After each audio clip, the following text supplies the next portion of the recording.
You're watching the Action Sports Jax 24/7 network. Now it's time for the Brent Austin Show. Well, there's a look at the duo, or part of the trio. That is Tony Baselli, Executive Vice President on the left. James Gladstone, he is your new general manager of the Jacksonville Jaguars. Happened Friday afternoon, relatively quick, by the way, after our show and after his interview. He killed it in the interview process, and now he is the new general manager of the Jacksonville Jaguars and part of this triumvirate, if you will, of Tony Baselli, Liam Cohen, and James Gladstone. And that's even a bigger seat at the table if you add Tony Khan, Shad Khan, Mark Lamping, and all of those folks will be at a table today. An introductory news conference to set up the Jaguars brass, which has been beefed up here at Jags headquarters, as promised, by the way, from Jags owner Shad Khan. Hey, everybody, and welcome to the Miller Electric Center, just outside on what's really a gloomy day in Jacksonville. But, it feels so much different inside Jags headquarters. A very positive day, an energetic day, a new era today in this Jacksonville Jaguars regime. They did it a little bit different than they've done it before. Does that mean success is about to follow? And if success follows, the thing that I like the most about it, you could be talking about a heck of a run here in Jacksonville with the youth of this regime that has been put in place, specifically Cohen and Gladstone at the ages of 39 and 34. Maybe the Jaguars have just landed on something to be a part of a heck of a run the rest of this decade, and more than that, potentially. We'll find out. Is this the time everything worked and they got it right? Brent Martineau here. Austen Lane will join us in just a little bit from out in Las Vegas. It's a huge week for Austin as well, the former Jaguars player, current UFC fighter. He's got a big fight on Saturday, March 1st in Las Vegas. That's coming up this Saturday against Mario Pinto. Meanwhile, back in the Action Sports Jax 24/7 Network studios, we find Jason Hamby as well. And we've got everybody part of our team pulling off today because it's a busy couple of days now just to run this down. Hopefully you stay with us for a couple of days on this Action Sports Jax 24/7 network, Brent Austin Show 10 to 1, and then all our different coverage on the TV side as well, CBS 47, Fox 30, social media, because we have our show today 10 to 1. I'll be in and out of the show. Hamby and Austen Lane will take over some of the show. Olivia Tassley back in the studio. She will be cutting up some sound from the news conference and share it with everybody as quick as possible. Stuart Weber is here with me, and then after this news conference, which, by the way, you can see live on Fox 30, we will not interrupt The Price is Right today. All lessons learned in the past from doing that. So it'll be live on Fox 30. And then after, we'll put some things together, pack up our bags, and hop a bird to Indianapolis. The same thing these guys are doing right after this news conference, because the NFL Combine is this week. So we'll be in Indianapolis tonight and into tomorrow. We'll actually have James Gladstone and Liam Cohen scheduled to join us live on the Brent Austin Show tomorrow from Indianapolis. So we'll look forward to that. They'll actually meet with the media, jump on the podiums at 11 and 11:30 Eastern time. So it's a busy couple of days for this Jaguars franchise, for us on the Action Sports Jax 24/7 network as well. And so there you go. You can see we'll have both of those guys scheduled in the noon hour tomorrow. So we appreciate the opportunity to get those guys on, ask them a few questions as well. And, of course, we've got plenty of questions to set the table today at the introductory news conference going on here in Jacksonville. So an exciting time, a fun time, and a little bit of the end of the road in terms of this process, and what a wild process it has been. If you really go back to January the 6th, which was a Monday following the 2024 season, and that's when Shad Khan said, all right, we're making a change at the head coaching position with Doug Peterson, but we're keeping Trent Baalke. You fast forward a couple of weeks, Liam Cohen turns down an interview, stays with the Bucs, and then Shad Khan fires Trent Baalke, and then that set everything in motion to how we got here today. It's been a wild ride over the last month or so here in Jacksonville, but this is the end result. A table that once again will feature Tony Khan, Shad Khan, Mark Lamping, Tony Baselli, Liam Cohen, and James Gladstone going forward. The one other thing we don't know, and we'll find out, is how much more will they beef it up, right? Could they beef it up a little bit more, Hamby? Could Ethan Waugh be a part of it? Will he bring in an assistant GM? I'm sure there are going to be there's more movement going on. But from the headline standpoint, what came out Friday afternoon relatively quickly, and I guess that's what I'll begin with, what does it say that the Jaguars interviewed Gladstone last? They interviewed Gladstone, and then hours later, they were ready to go with, we have hired the general manager of the Jacksonville Jaguars. They really like this guy. Yeah, they seem to be in love with this guy, and it's got to give you a lot of confidence. It seems like, he was one where they scheduled him last for a reason, and potentially maybe we should have taken a little bit more stock into that. You don't want to base all your predictions based off of the interview schedule, but they didn't let the guy leave the building, and that was made abundantly clear, perhaps why he went last. It just seems like he crushed all of his interviews, and that started with the virtual one the week prior. And in hindsight, it kind of seems like outside of Wall, looking at the other candidates, including Ian Cunningham, they were brought in for the in-person, and pretty much from the Jags perspective, it was, unless you blow us away, it's going to be Gladstone. And they were trying to kind of surpass him and weren't able to, and then Gladstone comes in again, obviously last Friday, and from all intents and purposes, kind of blows it out of the park again, and their decision is made right there. Yeah, it's a good write-up, by the way, today. I'm going to get into some because I thought it was good detail with Albert Breer today in SI. He writes his Monday Morning Quarterback now, and he has some, I thought, pretty good detail on how this went down over the last month or so. And there are some great connections that make this really happen. But it's exciting. I can't, everybody will point to the youth. 34 years old. Wow, that's pretty cool, man. That's meteoric. Though he has been the NFL now for a decade, but why? Like, what works? What's so sharp? You got to be sharp, right? Got to be sharp to be able to get this kind of gig at 34. You got to be able to, obviously, communicate and wow people and work together. And obviously the resume says a lot about the Rams, what they're trying to create. I continue to say the versatility of that organization, how it works, coach-centric, of course, with Sean McVay, but Snead's a big part of what he's done there is fantastic. I mean, we sat there and questioned it. How are you giving away all these draft picks to go get all these stars? It worked. You won a Super Bowl, and then you pivoted. That's the most impressive part. You've pivoted off that, trade some of those guys away. Heck, they might trade Matthew Stafford. Another piece of that. Who knows if that will happen this offseason? Might be a topic today between Rodgers and Stafford and what else they do. But it seems like when they do something, it works. And wow, have they drafted well. And that's the job of a GM in many respects, is to draft well, build the roster. That construction has been excellent. And now listen, it doesn't mean they have ended up in every Super Bowl like the Kansas City Chiefs seemingly, or even the Philadelphia Eagles of late. But the pivot in that organization was fantastic. And if they can bring some of that versatility, some of that ingenuity, if you will, to Jacksonville, that means you don't get stuck following one path. And then if it doesn't work, it doesn't work. I think you then can pivot more as the years go by to say, okay, we're going to go down this road instead. We're going to take a left instead of a right, but we can still find success. I think that's a very interesting part of what they've done at the Rams. Now, how much credit does James Gladstone get there, I think, is up for debate, but a lot of people want to give him credit. And that what was interesting about Breer's article is that Snead, obviously, his old ties to Jacksonville as a scout, those conversations, and he just glowingly talked about Gladstone and his involvement. Obviously, McVay did too, so they vetted him out in that respect. And now the Jags vetted him out too in these interview processes, and it wasn't just the word of somebody else. You're usually going to get a pretty good endorsement if you're up for a job like this, but now he must have really nailed the interview side of this. And I thought that's where Breer also had some interesting conversation today in his article, where he said he nails the IQ and the EQ part, meaning, Hamby, we talked about this with Liam Cohen. They both have it, this emotional intelligence. What do they call that? Is it emotional IQ, basically, right?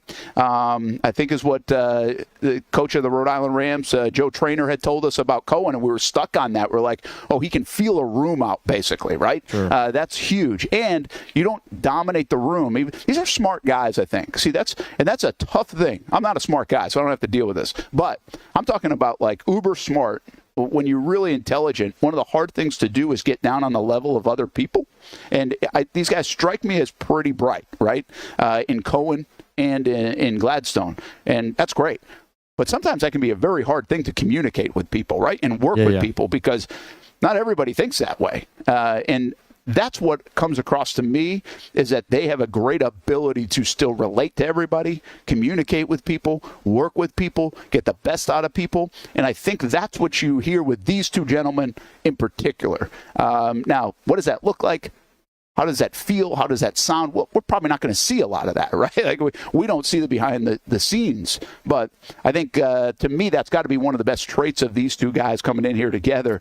When I hear that, I haven't heard that a lot over the years, right? Usually your football acumen's really good, decision-making's really good. Heck, in a football coach's standpoint, leader of men, right? Like, you've got to be able to do all those kind of things and have that too. But I don't think too many guys have walked in this building, and when we dissect every little thing about the Jacksonville Jaguars, we talk about the emotional IQ part of it. And I find that fascinating about this cycle, about these guys, and also about their age, because I think they are relatable, right? It's not this old guard, stodgy way of doing things, which can work in the NFL. Don't get me wrong. It can work in the NFL. And we're going to see probably the inexperience show up sometimes, because experience can be king, in a business that you've got to know how to do things. So these guys will encounter some situations where they haven't been or had to be the trigger man in those situations, and then they're going to have to deal with them. They're going to have to grow from them, and they're probably going to make some mistakes along the way. But it's a freshness about what's going on here in Jacksonville, and I kind of like it. Could we look back on it and be critical of it? Absolutely, but we do that anyway. Over the last 17 years I've been here, and 20 years really in Jacksonville for the most part. So I like a lot about this. I really like what Breer was saying today in that article about some of the behind the scenes of why this is going this way. And even he acknowledges, by the way, and I think the league is acknowledging, it's a little bit different. You got a lot of guys doing things for the first time, but it's a little different, but it kind of almost feel like you like it, right? And I don't know if everybody in town feels that way. I think I feel like that. I think you might feel like that. I think Austin might feel like that. I feel like people I'm talking to feel like that. I don't know if everybody feels that way, but it sure feels like, you know what? Let's give it a whirl, right? Let's try it. Let's see if this one works. I think so. And the word that you said that really sticks out to me is the freshness, right? And you talked about we don't get a whole lot of behind-the-scenes looks, and that's right. However, just even in the 1-minute clip that the Jags social media put out over the weekend when Liam Cohen introduced Gladstone to the rest of the staff, Campanelli sitting there with his hot coffee or whatever, and Gladstone comes in there talking about how he just appreciates the op and looks forward to the op of getting to know everybody. And I was like, holy cow, that sounds silly, but even that struck me. I was like, that he sounds like me talking. Like that's how I talk. Like that's a freshness that Balky is not good or bad, but could you imagine Balky going into a room full of coaching staff and be like, hey guys, appreciate the op and look forward to the op of getting to know you? No, like it's just, so whether you like that or not, but it's going to be fresh. It's going to be new. It's going to be something that we're not used to. I can't wait to even, in about 45 minutes from now, it's not about necessarily everything and the meat and potatoes of what he says. It's just going to be so different feeling of watching Gladstone get up there and talk compared to Balky. And not saying, but because we know what Balky is. He's stern, he's stiff. He's not going to give you too much. There's not a whole lot of personality. Not saying he doesn't have personality. He just never really let that show publicly, especially in a formal setting, suit and tie kind of at a press conference. But Gladstone seems like he's going to talk to you. I'm sure he's not going to divulge his whole draft strategy or anything like that. But just on a personal level, he's going to talk to you in a different way. And I'm really looking forward to seeing that.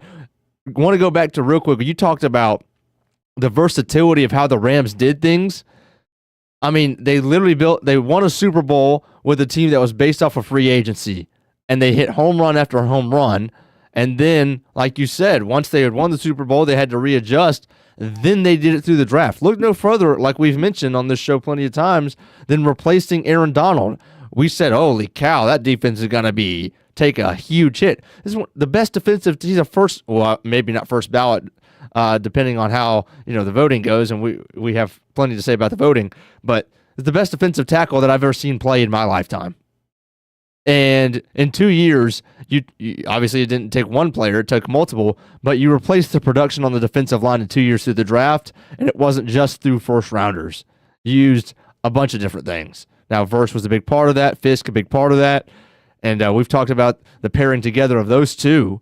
But to be able to all right, we just lost a Hall of Fame player who was pretty much in his prime. Like, it's not like he gave them a ton of time. I remember this, I think it was around this time last year, because we broke it down live. We kind of reacted to it as soon as it came in. We're like, man, I thought he still had at least 2 or 3 years left in him. I didn't see this coming. And to be able to pivot from that and look at their production, how many games did their defense win this year? A lot more than their offense won. They're better than their offense. 100%. And still went on a run in the playoffs. And look, as long as you're getting in the dance and you have the roster to be able to win games in the playoffs, then as a front office, you did your job. You as an A+. If you got in the dance and you had the roster to win football games, and they did. Now, they didn't make it happen. That's football, right? But they were one of the best 4 teams in the NFC, and with an aging quarterback, and so they did their thing. So the freshness, yes. The versatility, the other. That's a 1-2 punch that I'm really excited about. All right, a couple of things I want to get to here, and just to follow your point, they do things different with the Rams in general, right? I think it was the year they won the Super Bowl. Don't quote me, but I'm pretty sure they were like the first team not to play all their starters the entire preseason. And I think they won the Super Bowl that year. And people were like, well, you're not going to play them at all? Yeah, they did. We thought a couple years ago, 2 years ago, I think that the Rams were going to be terrible. Kind of like Minnesota this year, where we thought they'd be terrible. And look what Minnesota did. Well, guess what? It comes from the Rams tree a little bit, right? Yep. And then also, look what the Rams have done the last 2 years just to hang in the fight and be a part of it. And then obviously this year, even be better. So a couple of things that I want to get to.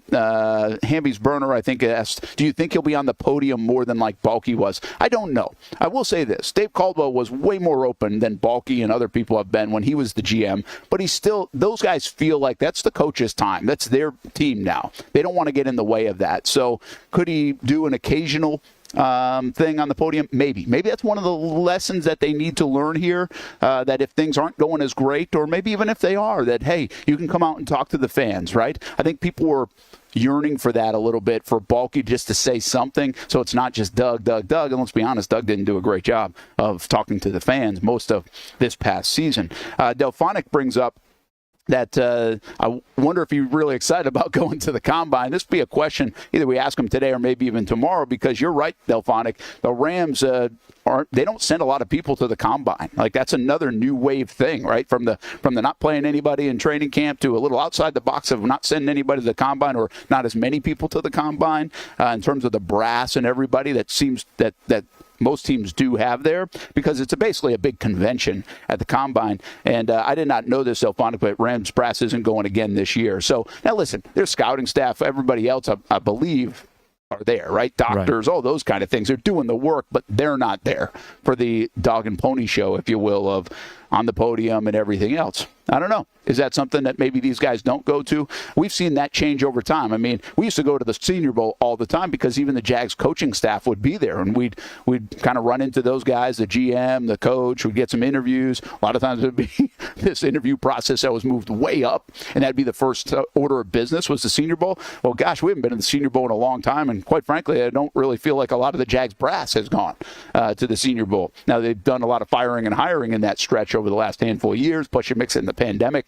So I don't know if this is going to be a new wave of the way things get done or not, and maybe we'll see some of those slight changes from the podium and talking during the season, as Hamby's Burner brings up, to what Delphonic says about the Combine. I don't know what matters and what doesn't. I also don't mind a little outside the box thinking. We do that a lot of times, like in our business. You probably have that in your business. You're like, hey, this is the way we've been doing it for years. It's one of the things I hate about our business, quite frankly. This is the way we've been doing it for years. Got to do it this way. And it's like, well, no, you don't. Why? Who says you have to do it that way? And you got to pivot sometimes because you're doing something else, like this 24-hour network or whatever it might be. So you've got to give something up, or you got to sit there and be like, okay, was that really worth the squeeze there, right? So I think it's fair to ask some of those questions about things like the Combine. I've been telling people for, a decade, but at least 5 years, that the Combine to me is one of the most overrated things that exists, in my opinion. I just don't. I think the two big things there, sure, you can get in a room for 15 minutes or so with a player, get a little first impression. It doesn't hurt by any means. None of this stuff at the Combine hurts. But also the medical's huge. That's a big part of it.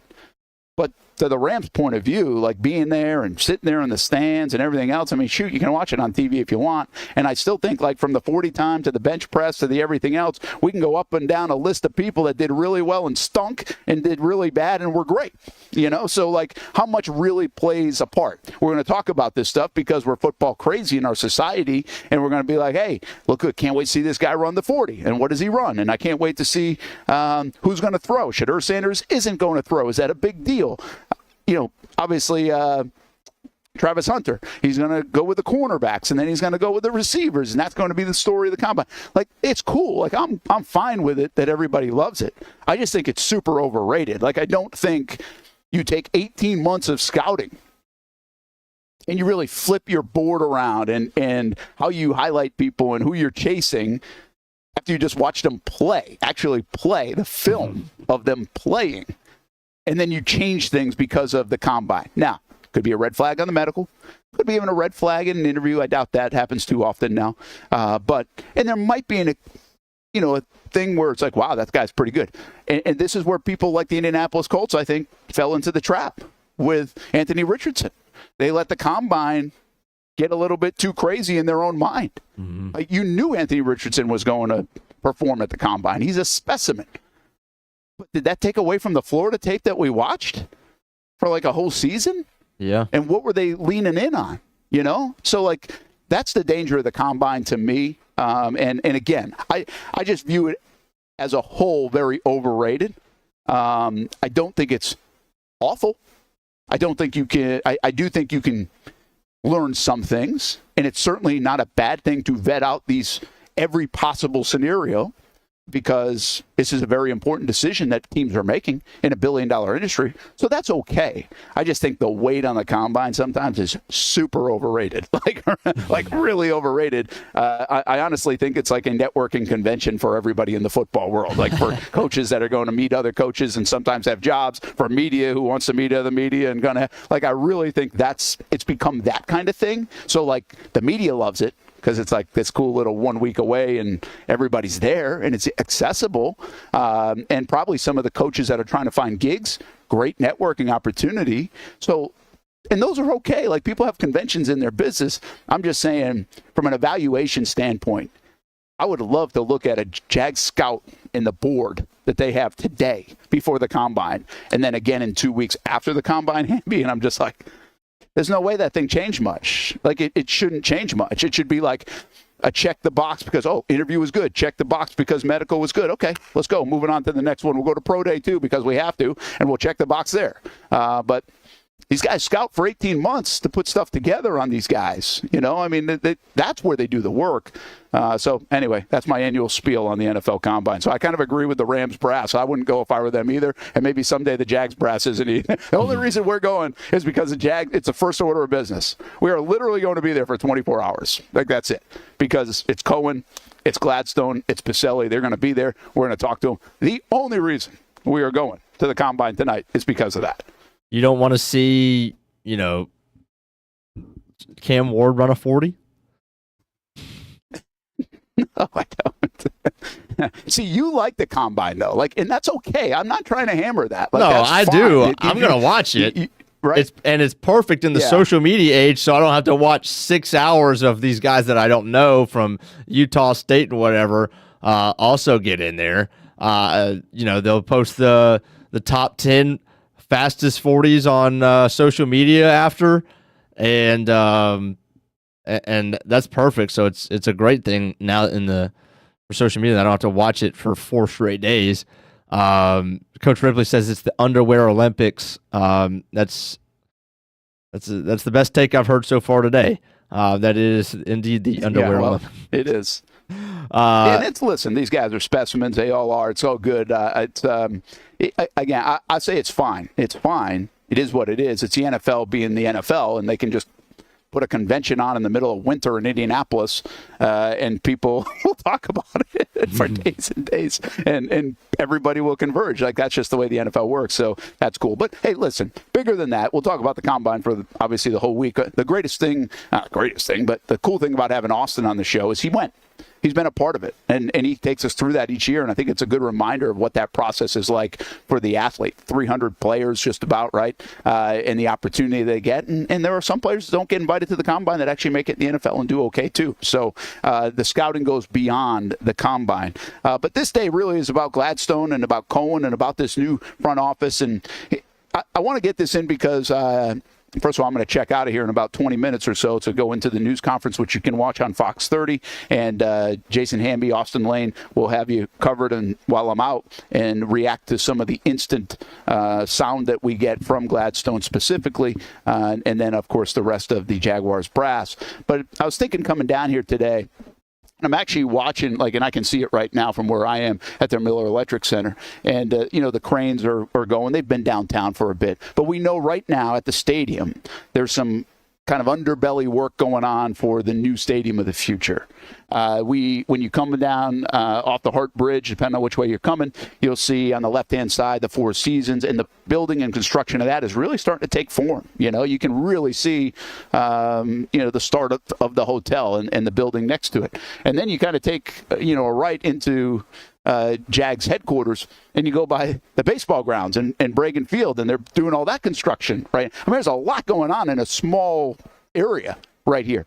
And to me, I've been around Shad Khan enough to know the Jags owner, this is when he drives downtown today to come to this news conference, if he's not here already, if he already did, I bet he's smiling ear to ear, because that's what he envisioned around here. And so I kind of finally feel like things are happening in a forward direction here in Jacksonville with this franchise, and for Shad Khan, I say, from his view, which is something he's been pushing for almost a decade, is to be more on the forefront. But I don't know if his football actions have always said that. I've actually criticized his football action of Tom Coughlin and Marone and that kind of setup, because it felt like he went back in time. That was the criticism of that. Now, it worked for a year, but it felt like he went back in time. This feels way more Shad Khan to me. This feels like this is what this guy's all about, moving things forward, which he's tried to do downtown, obviously tried to do with the stadium on several different initiatives over the years. He's tried to do with this Miller Electric Center, which might have taken a little bit longer, too, than it should have, but it's here. And now, from a football standpoint, doesn't it feel like he's doing that as well with this regime? We don't know if it's going to work, but it feels more cutting edge to me. It feels more, wow, look at what the future can be. It looks like, hey, this is what the NFL is today. And I think he backed up his speaking of, we were too predictable, we want modern day football. Like, these moves follow what he said. And to be honest with you, for the first time, I think, in his football hiring, these moves actually define a little bit more what Shad's all about, that forward thinking and everything else. And so maybe he got it. And maybe this is the way to do it. And I just like what that represents on a whole of what's going on here in Jacksonville and everywhere else with inside this building. And I think it kind of all comes together right now. Again, doesn't mean it's going to work. I want to make sure I say that. But I like the idea of all that. And I think it's pretty cool. The other, and let me say this too. It's cool because it's in this city. This city has kind of lagged behind at times, right? I mean, getting that stadium approved last summer was a huge deal. And to move things forward and to keep this team and the franchise and another lease and stadium of the future, you're going to have one of the beauties of the NFL in 2028. And I know there's a lot of other things that go into that, but if you just take that at face value, that's a forward-moving moment, it feels like. Well, now from a football standpoint, it kind of feels like the same thing. And it's been moving in that direction at times. At times, Trevor Lawrence, some of these big contracts, you're trying to push things forward, see what it looks like in 3, 4, 5 years. Shad Khan's always spent money, all those things. Like, that hasn't been a problem. But I do think this feels so different than hiring Tom Coughlin in the EVP role in 17. It feels so different than hiring Urban Meyer and hoping for yesteryear, if you will, hoping that he's that guy that did it in college. This feels like, hey, we're going to unveil and unearth the next stars of the NFL. And again, I have no idea if he's going to be right, but I love the idea of it. with Liam Cohen and James Gladstone. Obviously, Tony Baselli in the mix and everything he represents here in Jacksonville as well. So let's take a time out here on the show. We'll come back from Jags headquarters. I want to get some more of your comments as well. What do you like about the Gladstone-Cohen mix, and throw Baselli in there and this whole regime? What concerns you? And listen, that's okay. That's part of it. Now we're a half hour away from hearing from James Gladstone and Liam Cohen and Shad Khan and Tony Baselli and Mark Lamping. It's going to be a busy table up there, which might make for a long news conference, too. We'll carry it for you live on Fox 30 with Action News Jax and Action Sports Jax. Kind of a dreary day, but a terrific day here in Jacksonville as the hiring is now over, and this is the last news conference for a bit for the folks down here at Jags headquarters that they have to put together on the road to Indianapolis and the NFL Combine later this afternoon. It's one of the hot spots in the area. Welcome you to String Sports Brewery out at the beach. Big crowd on hand tonight. The fans are here. And now the newest hot spot at the beach is open. String Sports Brewery in Jax Beach has opened its doors with rave reviews. We're going to be fans forever. Cozy up to the bar, grab a seat in the sports-themed restaurant, or grab a seat outside and feel that breeze coming off the beach as the weather warms. Just like the original location in Springfield, try the popular beer menu and come for lunch or dinner too, because the food is fantastic. He's got some exciting news heading into 2025 as well. Christian Kirk. It's where we hosted Jags Report Live in the football season, and the String Sports Brewery staff can't wait to host you. Hey, welcome back here to String Sports Brewery. And if you haven't checked out the new location in Jax Beach, which many of you have, you got to do it. String Sports Brewery, now with 2 locations in Springfield and now open in Jax Beach on Penman Road. 2024 provided plenty of memorable moments for the Jacksonville Armada on the pitch, including another conference championship game appearance for Tommy Kruzanovich's under-23 men's team. They sit in the dying moments. Debuting this year for the first time, the girls in blue, as the Armada fielded a women's under-23 side in the WPSL and made its presence known with some highlight moments. Potential goal of the season. Then attention turned to the future, with MLS Next teams representing the Armada badge in 3 age divisions this fall, including an under-19 squad ranking among the best in the state. Those teams are a big focus on Fleet and Footy, covering the big soccer stories each week on the Action Sports Jax 24/7 network. I'll put one in the back of the net for you. Join us for player profiles, fun interviews, and the very latest on the Fleet and all things footy. That's every Thursday at 2 p.m. Baker Sports is local sports. Uniforms from Pop Warner and Little League to travel ball, high school, and college. They make you look good. They help you play good. Baker Sports has been helping families make memories that will last a lifetime with their Baker's Buckets. We've got a lot of these filled with baseballs and softballs in the garage. I've been throwing batting practice to Ty and Kaylee for years, and also sit on the Baker's Bucket, catching Kaylee while she practices her pitching. Baker Sports is homegrown, and a lot of employees that used to play on local ball fields now work for Baker Sports, now helping you look good, play good, and make memories of your own. Visit Bakersport.com to see what Baker Sports can do for you. Custom apparel, Nike, Under Armour, Adidas, embroidery, screen printing, and more. Baker Sports is local sports, from Jacksonville to anywhere in the Southeast. Bakersport.com.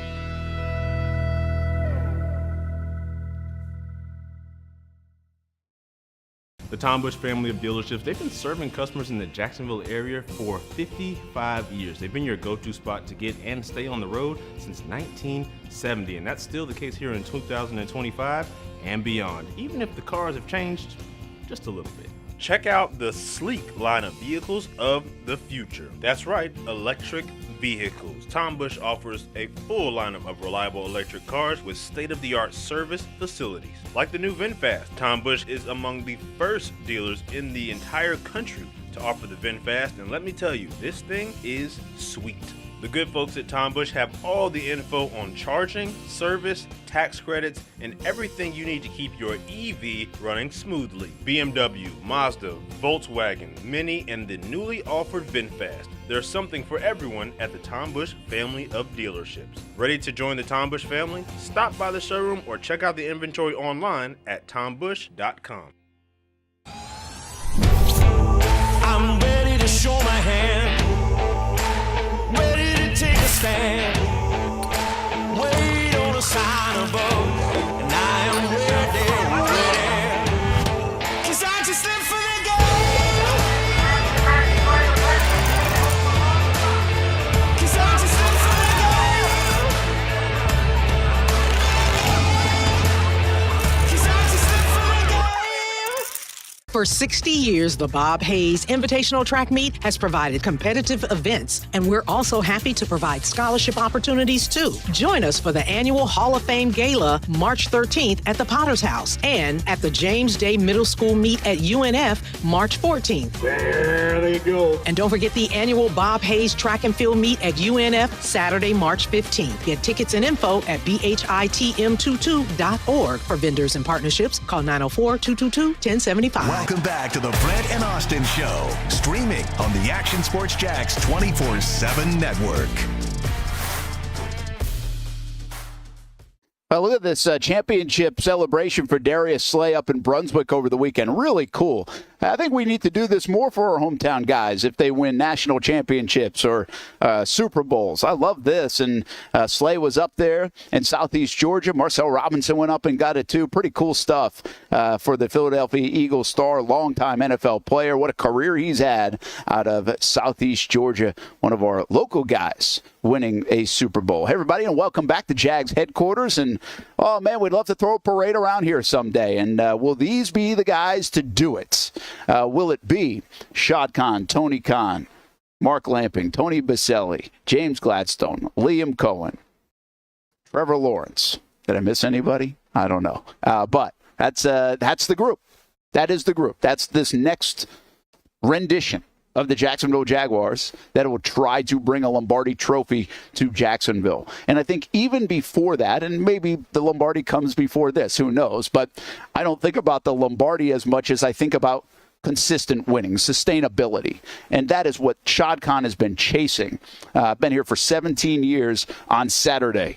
We've had 3 winning seasons in Jacksonville. And quite frankly, the 3rd winning season in Jacksonville didn't feel like a winning season because of the great collapse after an 8-3 start and playing for a number 1 seed on a Monday Night Football game here in Jacksonville. So it's been bad. And no way you can get more. You've got to be able to find a way to get more than a year and a half of sustained success.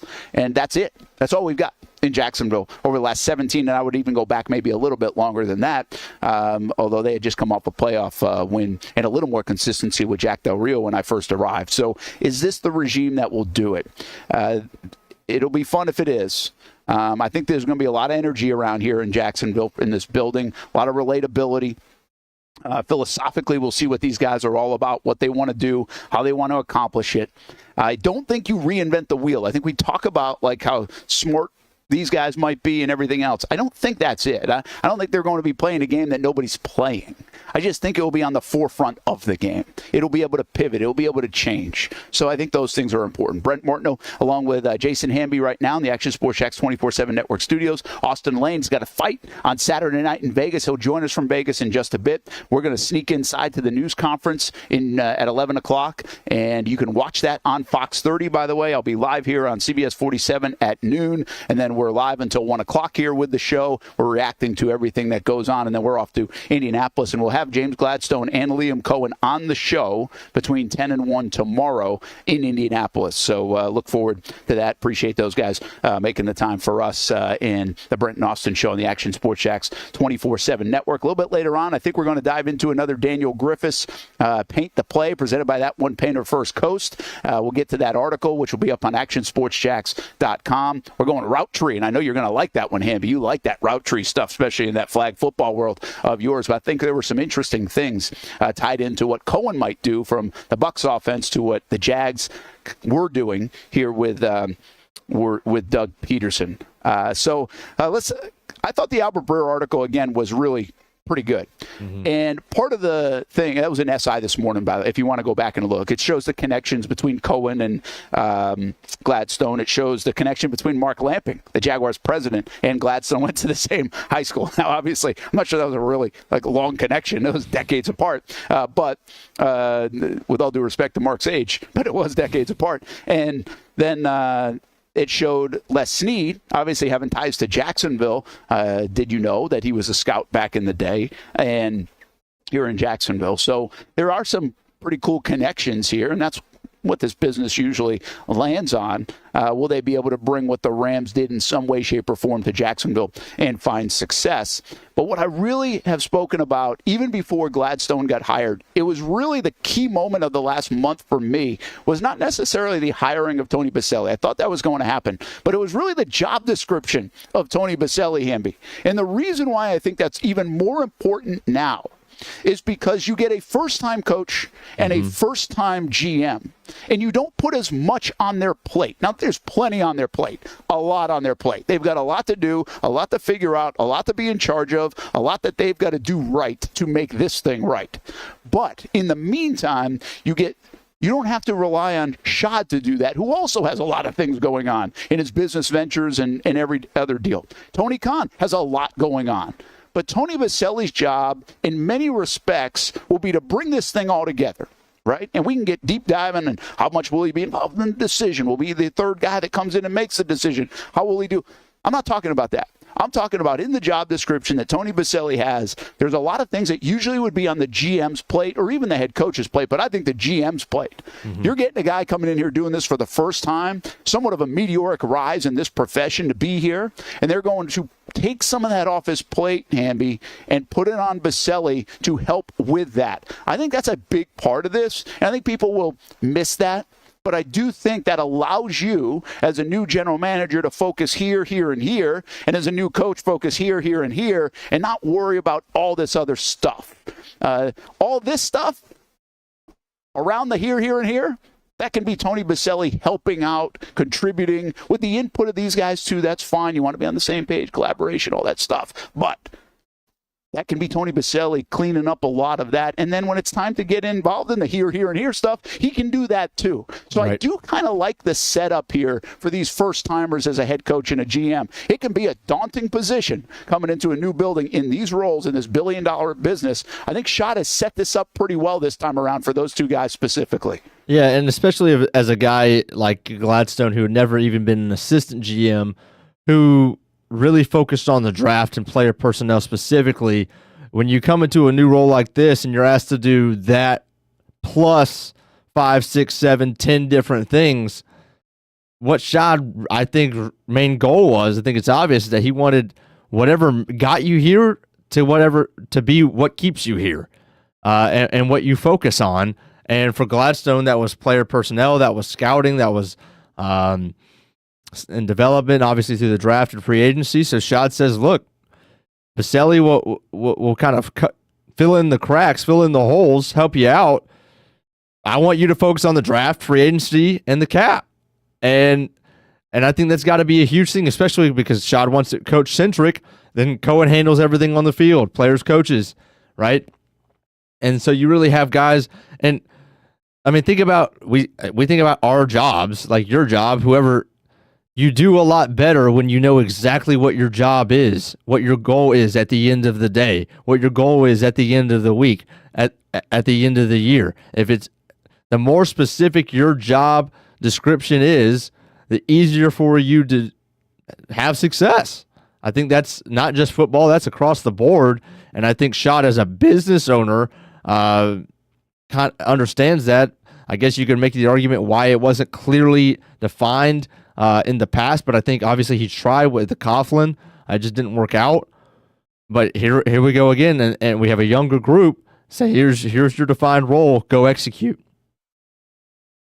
I was thinking about this a little bit today, and again, these are things that we can ask these guys over the next couple of days. I don't know how much is going to come out today. We'll see. Maybe some of these things get answered, but thinking about so much, right? You could ask them, could be here for an hour asking them questions and how this is going to work. And I think we're more fascinated right now in Jacksonville with how this is going to work than we have been in the past. I don't think we really wondered how it was going to work when Gus and Dave under Shad, right? Obviously, Gene Smith and Malarkey under Shad. I think we were a little, certainly when you had the DVP in, you were kind of curious with now keeping Caldwell in 17, adding Coughlin, now Marone. But even the Marone hire said, okay, we know where this is going through. This is all Tom Coughlin. Like, it felt every decision, including what you ate in that room right there that I'm looking at, was Tom Coughlin's decision. So we knew it. That's my point. Like, we kind of knew it. I think now we don't necessarily know what the dynamic feels and sounds and looks like. And again, I'll say this, I don't know if we will know that and look at that. Now, they might show us behind the scenes. The transparency is great right now here at Jaguars. I know the Jaguars channels that they're doing. Great to have a partnership with them so we can use some of that stuff on CBS 47 and Fox 30. But I like that because we are getting a little bit of a window into it. I don't think we'll get the whole picture all the time, what goes on. And really what I always say in this stuff is when it's going well and you feel pretty good, that's one thing. It's really when it hits the fan, what does it look like? When it's starting to hit the fan, when things get a little bit tense. And you know what people will tell you, and pretty much you can feel it. We've covered this long enough to know. When you hit this offseason's great, right? And everything feels good. And by the time you get to the draft, and by the time you do free agency, and all the rest, by the time you get out on the field, everybody's going to feel good. You like, hey, I like what we're putting together. I like this. I like this. But I will remind you of last year. We liked it. It looked good. And then you got through August and you hit the season and you're 2 weeks in, you're like, uh-oh, this doesn't look the way the plan said it was supposed to look. By 4 weeks in, it really didn't look the way the plan said it was supposed to look. And then what happens? Because the bottom line is when you come out of camp and when Labor Day hits and when you're going to the regular season, this is what the buildings do. They get tight, man. They get tight because there's so much pressure to win. And that happens in every building, I believe. It's really happened around here. It's how much does that happen? Right? How much does that carry over when the bullets really start to fly is what you wonder. So to finish what I was starting to say, I coming in here today or thinking one of the things I thought about was we actually will get James Gladstone under the pressure before we'll get Liam Cohen in the pressure cooker.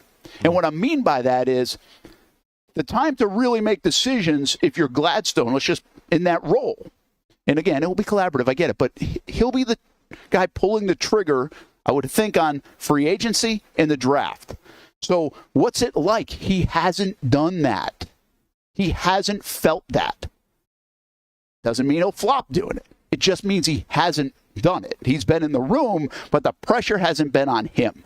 That is a different feeling. Again, we try to equate this all to your work life if you're listening and watching. Like, I don't know what that looks like in your work life, but think about it. If you were to get a raise or if you were to go, maybe you're already there and you climb the ladder, whatever that is, you had to make decisions that other guy was making decisions or gal.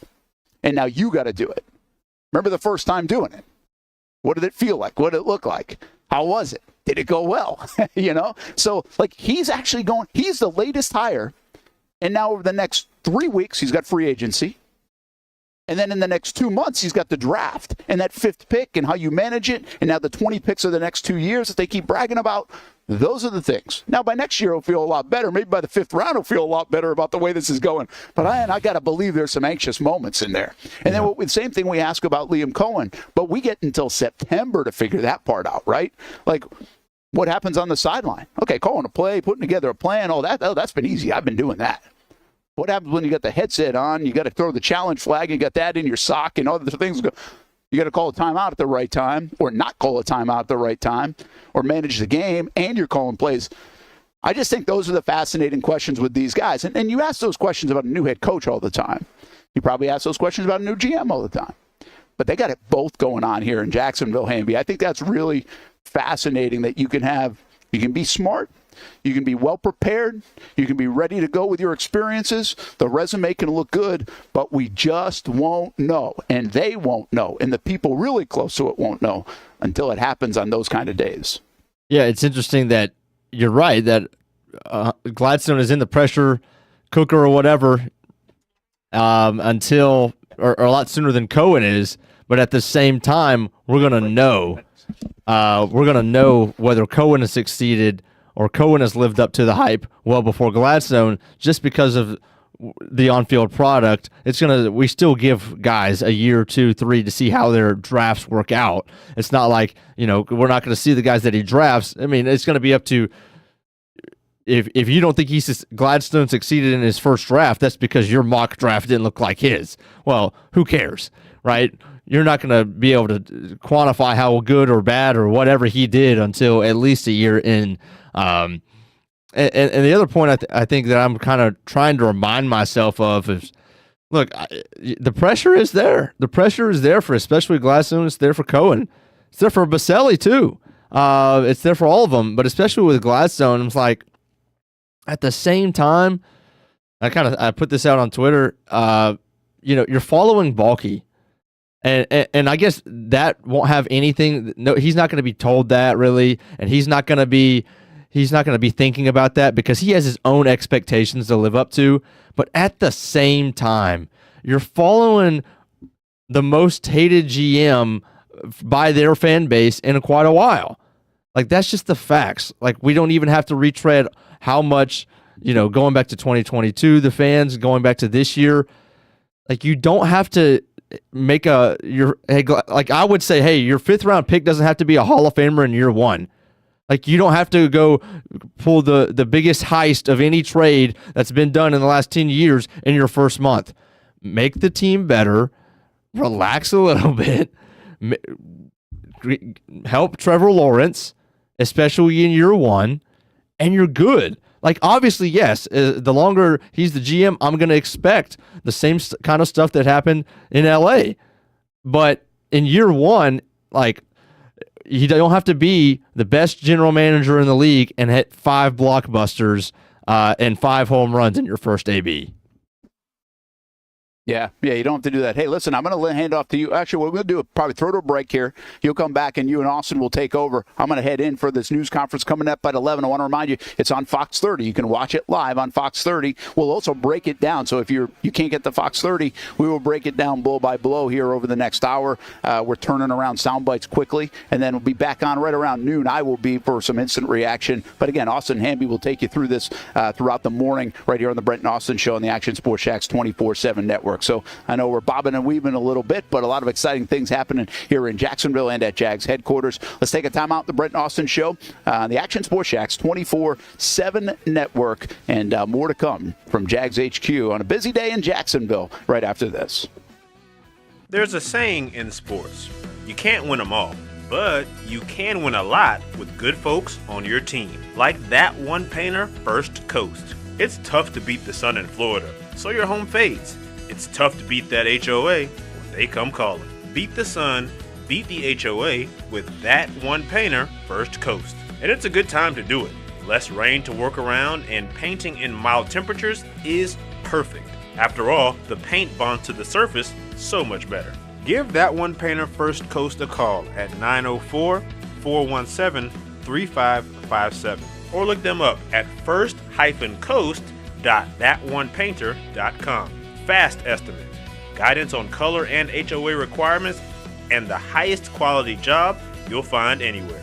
Be a big winner in your neighborhood with that one painter, First Coast, on your team.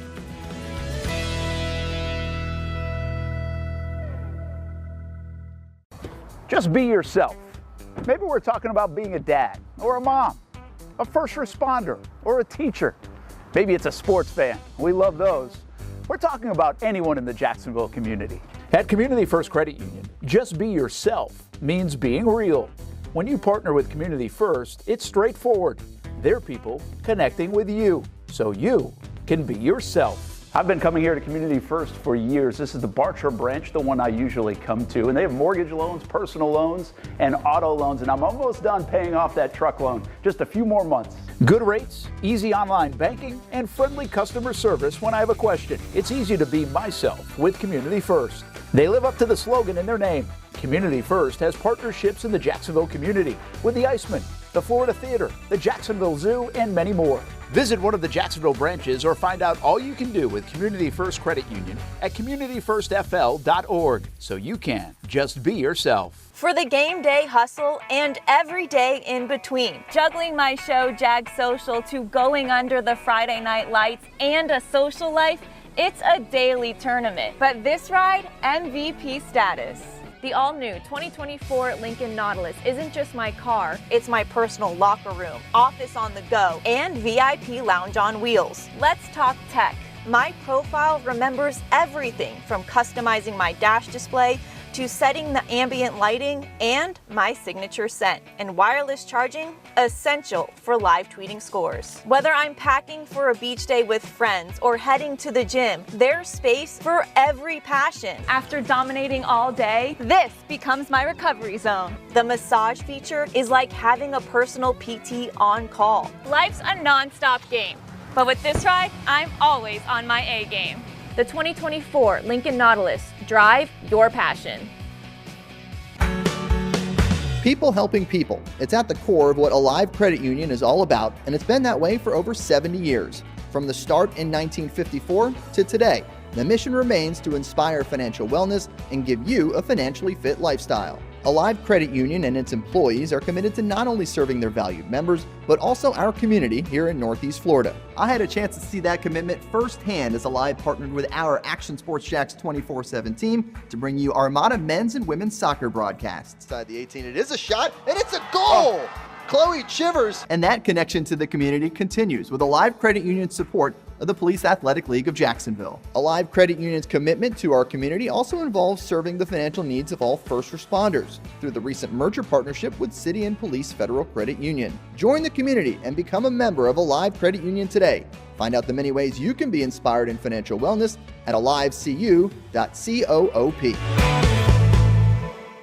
You trust CGC to make your water great, and now you can trust CGC with your plumbing needs as well. Fast, convenient scheduling, licensed and insured. A quick call away at 904-552-1242. You never know when you're going to have an issue with a shower, toilet, or maybe it's a sink that sometimes is easy to fix.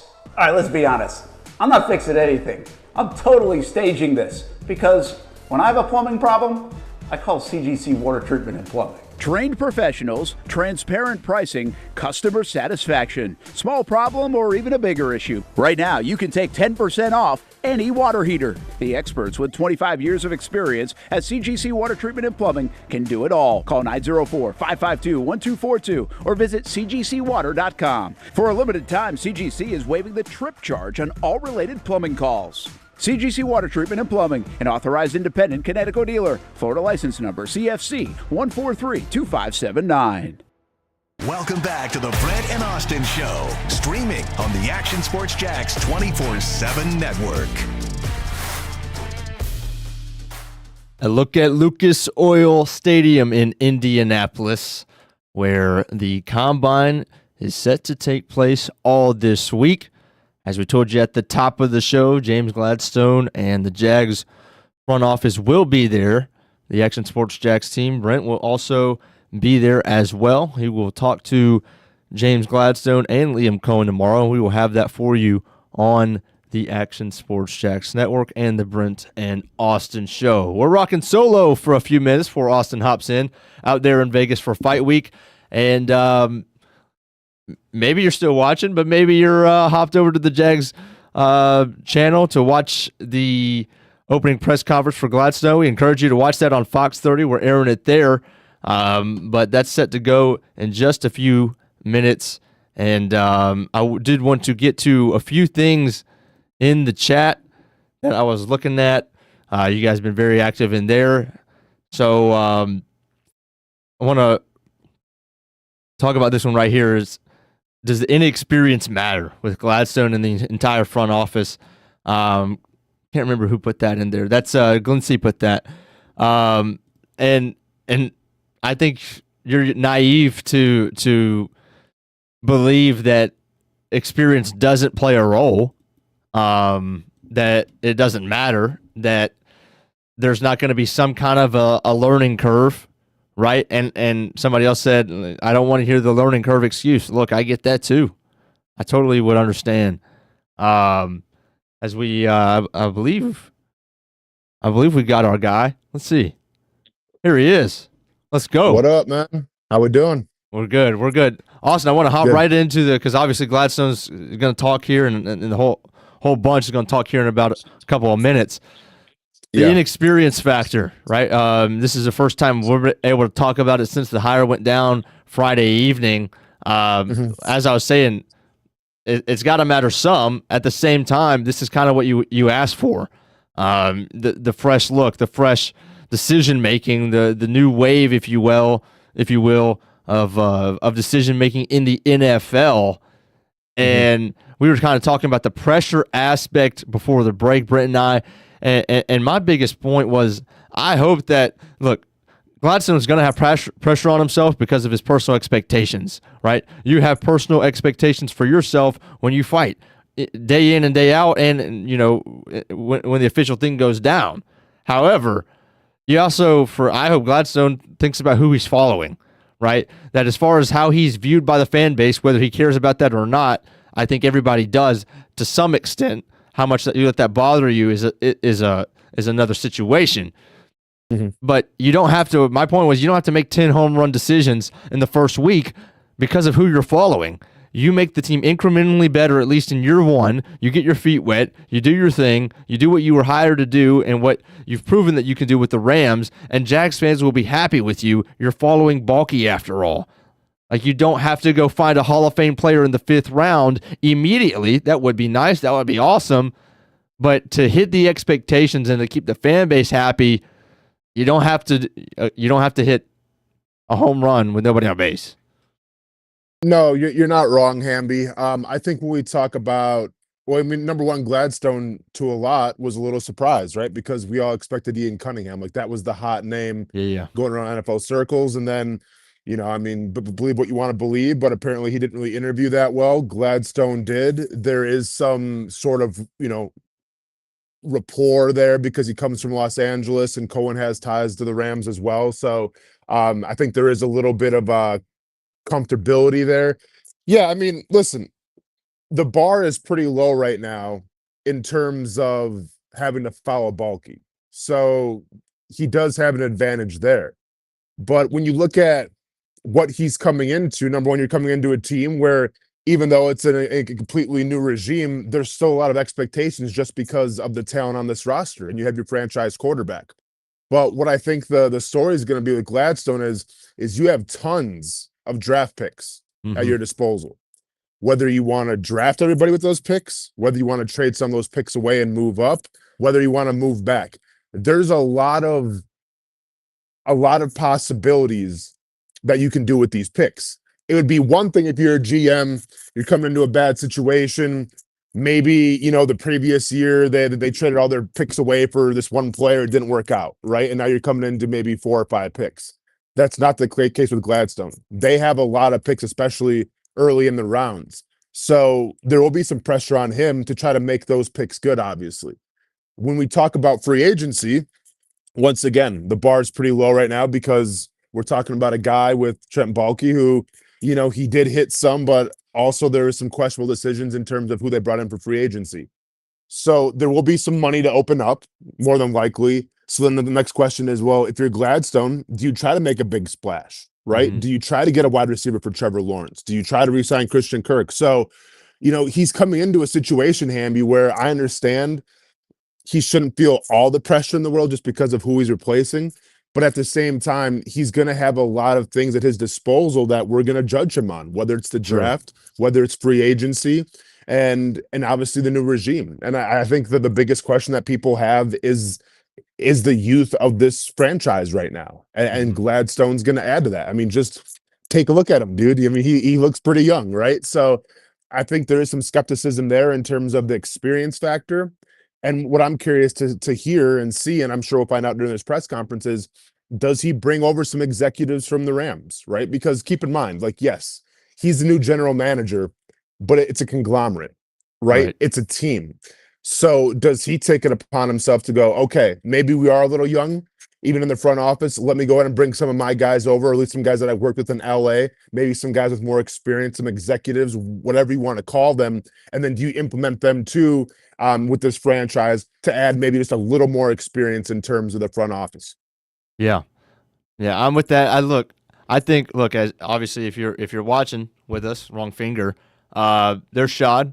So the press conference has started. Again, you can watch that on Fox 30. That's what that is.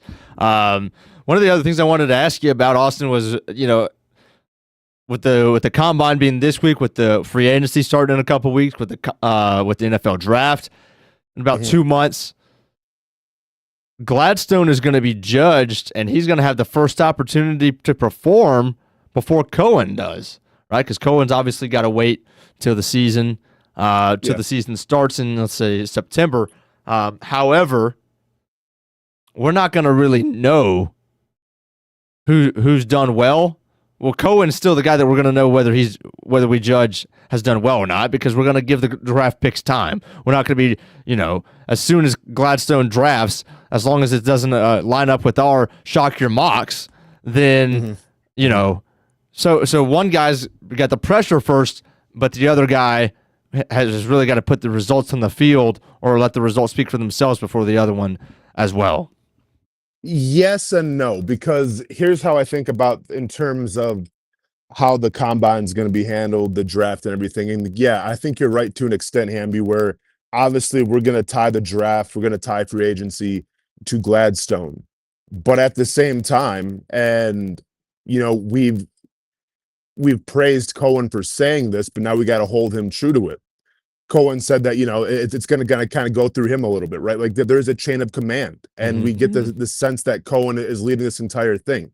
So with that being said, yes, Gladstone will be the guy that's probably going to be putting the paper in to see who the Jaguars draft, but it's really going to be, I feel like, on Cohen's, his authority to get said players. And this is why, and I get, you do the whole press conference and everything and say hi and say your piece.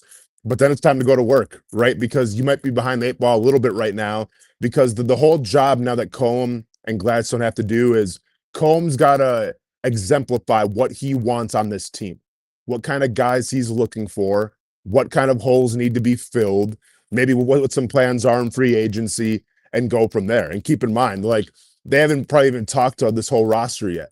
So all you have to go off of is what by some of the leaders say, what you see on film, and maybe what some of like the older regime said, that's here in the past. That's all you have to go off of right now. So that is pretty rough, right? Oh, and by the way, you got to implement a new offense and implement a new defense as well. So you're kind of stacked behind the 8 ball a little bit, but this is where that communication, this is where that dialogue comes into play. So while Gladstone is going to be known like, yep, he drafted this guy. Oh, they traded these draft picks for whatever the case may be. However the draft shakes out, yeah, it'll be Gladstone's first blueprint, but it's going to be spearheaded by Liam Cohen. Right. Yeah, they definitely run together. One of the other things that we mentioned briefly that I really want to get your thoughts on, as a guy who obviously has gone to the NFL Combine. Video, so Les Snead, the general manager over in LA, Delphonic actually put this out there. I don't know when the interview was. I believe it was this offseason, but Les Snead, who Gladstone obviously learned a lot about, talked about they don't go to the combine. Like, they have their, their doctors or maybe some scouts go, but as far as the GM, like the true decision makers of the Rams no longer go to the combine. And one of his main reasons for that was the fact that, the interviews are not that important to them there, because you get 15 minutes, you get 18 minutes. And he was talking about how, the players might do 6 of those in a night, and how, drained they might be or whatever. They go team to team to team to team, and it's hard to really individualize it because of that. And for that reason, they'd much rather bring them in on their own time or at another day and have unlimited time, per se, with players that they really are targeting, instead of this huge pool of 300 players or whatnot. So obviously Gladstone is going tomorrow, because we're going to be there and talking to him. But as far as maybe that's a thing in the future where the Jags no longer go to under Gladstone's leadership. Do you buy that it's not worth going to? Is it individual preference? Could this be a thing that we see in the future by the Jags, and just shed some light on what that interview and like as a sprint looks like when you're at the combine? Yeah, I think when we talk about how the combine is perceived, um, it's losing more and more credibility. And the reason why I say that, now keep in mind, this is back in 2010 when I was coming out of the combine, and I'm sure it's changed since then. But when you talk about the combine, it's all about how seeing how players do in the worst conditions. Now, I'm not saying worst conditions like, oh, the hotel's bad, the field's bad. Nothing like that. I'm saying in terms of players being tired, players being fatigued, players being drained. Because keep in mind, like, what people may not realize is that you play your college football season. Right. If you're lucky enough to to go to a bowl or go to college football playoff, then that season continues and everything. And then right after the season is done, you prep for an all-star game. And when that's done, then you got to prep for the combine. So Right. there really is no time to rest, recover, recuperate. So when you see guys show up at the combine, like they're still coming off of a college football season and probably more likely a Senior Bowl or a Shrine Game, whatever the case may be. So guys are already kind of a little tired and maybe not 100%. And then you couple that with meetings all day, interviews all day, lists and lists of tests and MRIs from each team. And keep in mind too, like, and once again, maybe this has changed since I was at the combine back in 2010, but when I went to the combine, I had to get 8 MRIs. And this was 8 MRIs for teams. I could have simply just got this MRI and, all the teams share the results, but each team can request an MRI to see the results. So sometimes it's not even about seeing if a player's injured or not. Sometimes it's about a team, which I've heard, from numerous people, they'll request an MRI to try to like create some buzz of, oh, this player's hurt. Maybe he's going to drop in the draft a little bit. So now you got teams just with gamesmanship and everything, just acting, just being unnecessary. Sure. And then on top of it, there's like the whole psychological evaluation, which I've said many times on the show and I've tweeted about it, and it got a lot of traction. But I think that's kind of changed now in terms of the interview and the process of the questions and everything. But long story short, Hamby, yeah, it's geared for players to be uncomfortable, to not be in their best frame of mind just because you're tired, you're exhausted, and you're just really trying to get out of there. So I get the point in saying, why would you want to interview a player there when you have the ability to interview a player at your home base for a longer amount of time? You can probably watch film, go on the board. There's just a lot more things that you can do at your home base, at that stadium, as opposed to going to the combine. Yeah. I just, do you watch the NFL Combine? Of course, yes. Okay. Do you watch specific position groups, or are you all in for all of it? No, I mean, I'm not like, listen, if I'm not a scout myself, so I'm going to lie to you and say, like, I'm not going to watch every single part of the combine. But if there's defensive linemen, I enjoy watching that. Wide receivers, basically I'll just turn it on. And if something's on that's got my attention, let's get it. I will be honest, I feel like offensive linemen a lot of the times, in terms of like the drill work, it's not that exciting. Like, I get it, right? But they're big boys running in short spaces. So like, I don't necessarily really need to see all of that. But yeah, I'll try to watch as much as possible when it's on. All right. And if you were a GM, right, just coming off of watching 2 years of tape on a bunch of these guys, how much weight would you put into the measurables, into the drills, into the physical activities at the combine? So I think when we're trying to put our stake into a player and judge if that said player is legit, what grade he is in terms of rounds and everything, I would probably say 70 to 75% comes from the film. Mm-hmm. I would probably say 10%, maybe 15% comes from the combine and how they do in drills, the 40, all that stuff. And then I would say the leftover, whether it's the 5 or 10%, comes from the interview part. So, Okay. the most important thing is the film, hands down. Like, the film is going to get you to the dance. And then I always say, like, the combine and interviews, they just kind of reaffirm everything. Sure.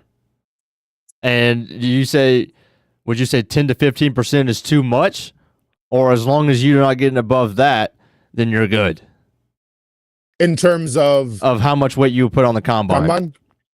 So I'm always under the impression that you can help yourself a lot at the combine and hurt yourself minimally. Okay. Right? Like we hear all the time where you have like a first round pick and maybe he runs a slow 40 time. It's like, oh, but then he ends up like having a good pro day and he still gets drafted in the first round. Right. But we hear all the time. I mean, I think of like Byron Jones. I think of John Ross. I think of Darius Hayward-Bay, Chris Johnson, Micah Parsons, Worthy, too, Myles yep. Garrett.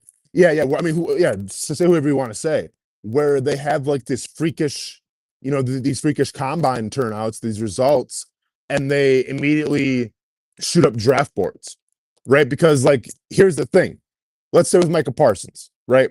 Micah Parsons, who is already probably well regarded as a first round pick, he ran what he ran, right? Which I can't remember, but obviously was blazing.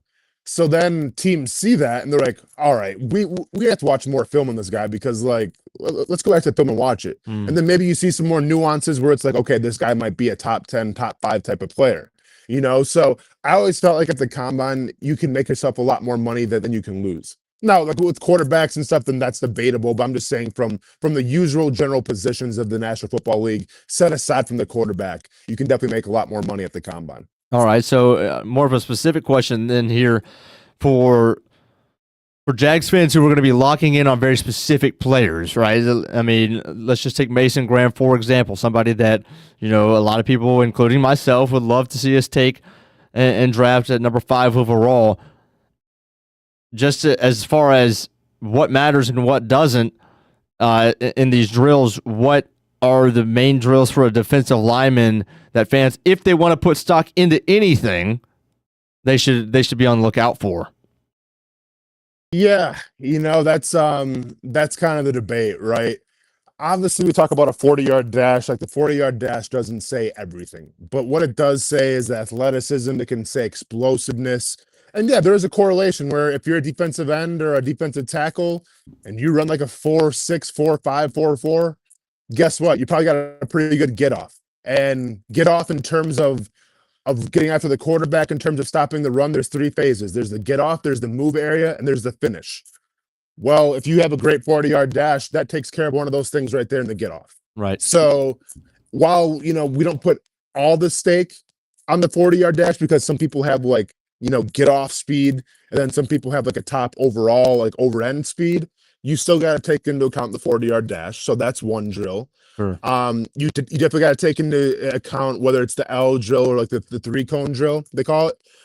That one's probably, in terms of correlation, that's probably the most important, that or the shuttle, right? Because we're talking about change of direction. We're talking about hip mobility. We're talking about fast feet, all needed to play defensive line. So those are really kind of the 2 things I would watch are the 40 and then the L and then like the shuttle drill as well. The bench press. I mean, if you can bench press 225 over 20 times, that's kind of like the benchmark, pun intended, that I feel like NFL teams go by, where if you get over 20 reps, that's all they need, right? Because it shows that you have a consistency of staying in the weight room. People think like, oh man, this guy bench pressed, 225, 45 times, he's going to be a stud. And maybe he will be, but there's not a direct correlation between being an all pro and bench pressing 225 a lot of times. Right. But what teams look for is, and once again, this is kind of like the standard, where if you're a defensive lineman and you get over 20 reps on the bench press, it shows that, you obviously are in the weight room. You obviously take the strength program at your university really seriously.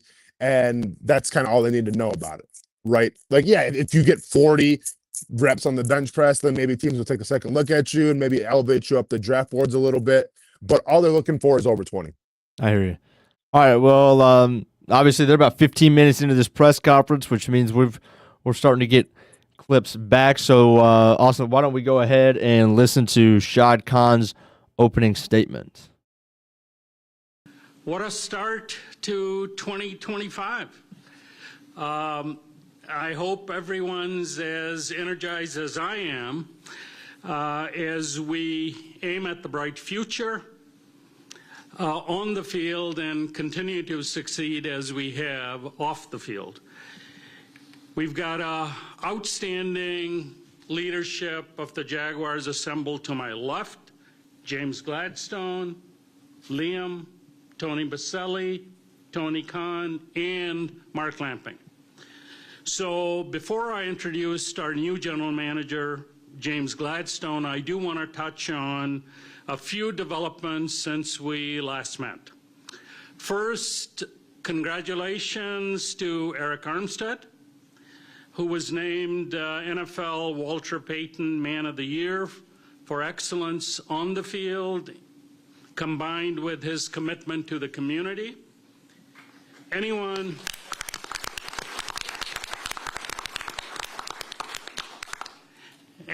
who's met Eric knows him would understand why he's earned this honor and of wearing Walter Payton's silhouette on the jersey. Eric's heart is big, no matter what he does, and we're proud and fortunate to have him here in Jacksonville. So thank you, Eric.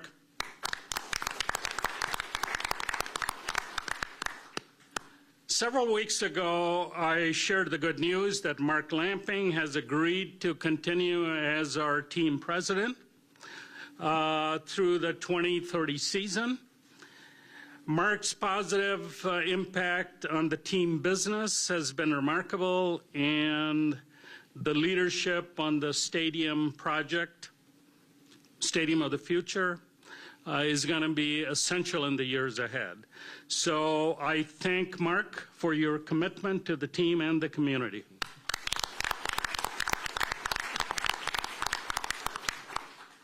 It's also my honor to announce that Tony Baselli would serve his beloved Jaguars as Executive VP of Football Operations.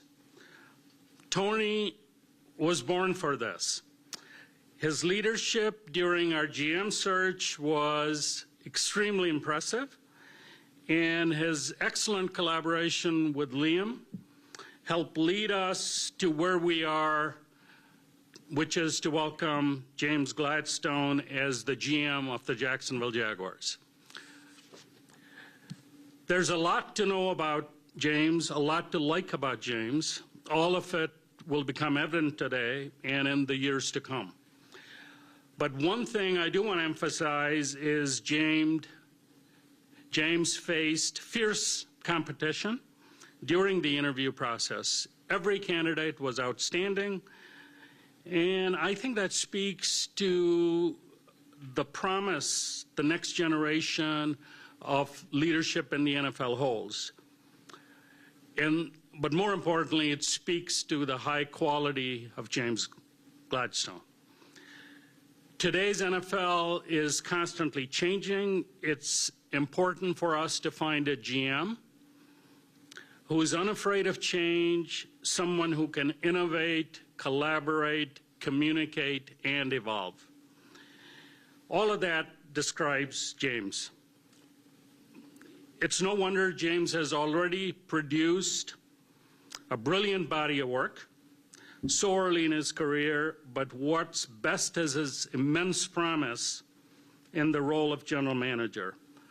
I'm thrilled we'll get to see James seize the opportunity here in Duval. James is joined today by his wife, Julie, and daughter, Sabine, mom, Kim, and dad, Gene.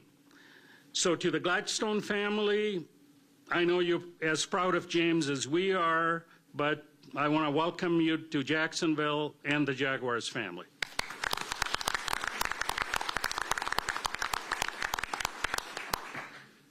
With that, it's time to meet the new GM of the Jacksonville Jaguars, James Gladstone.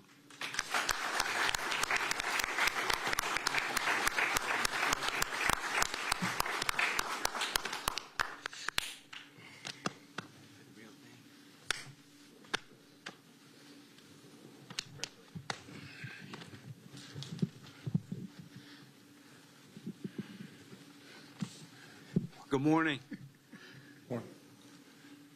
You know, it really is an honor to be with you all today as the general manager of the Jacksonville Jaguars. You know, I do have to.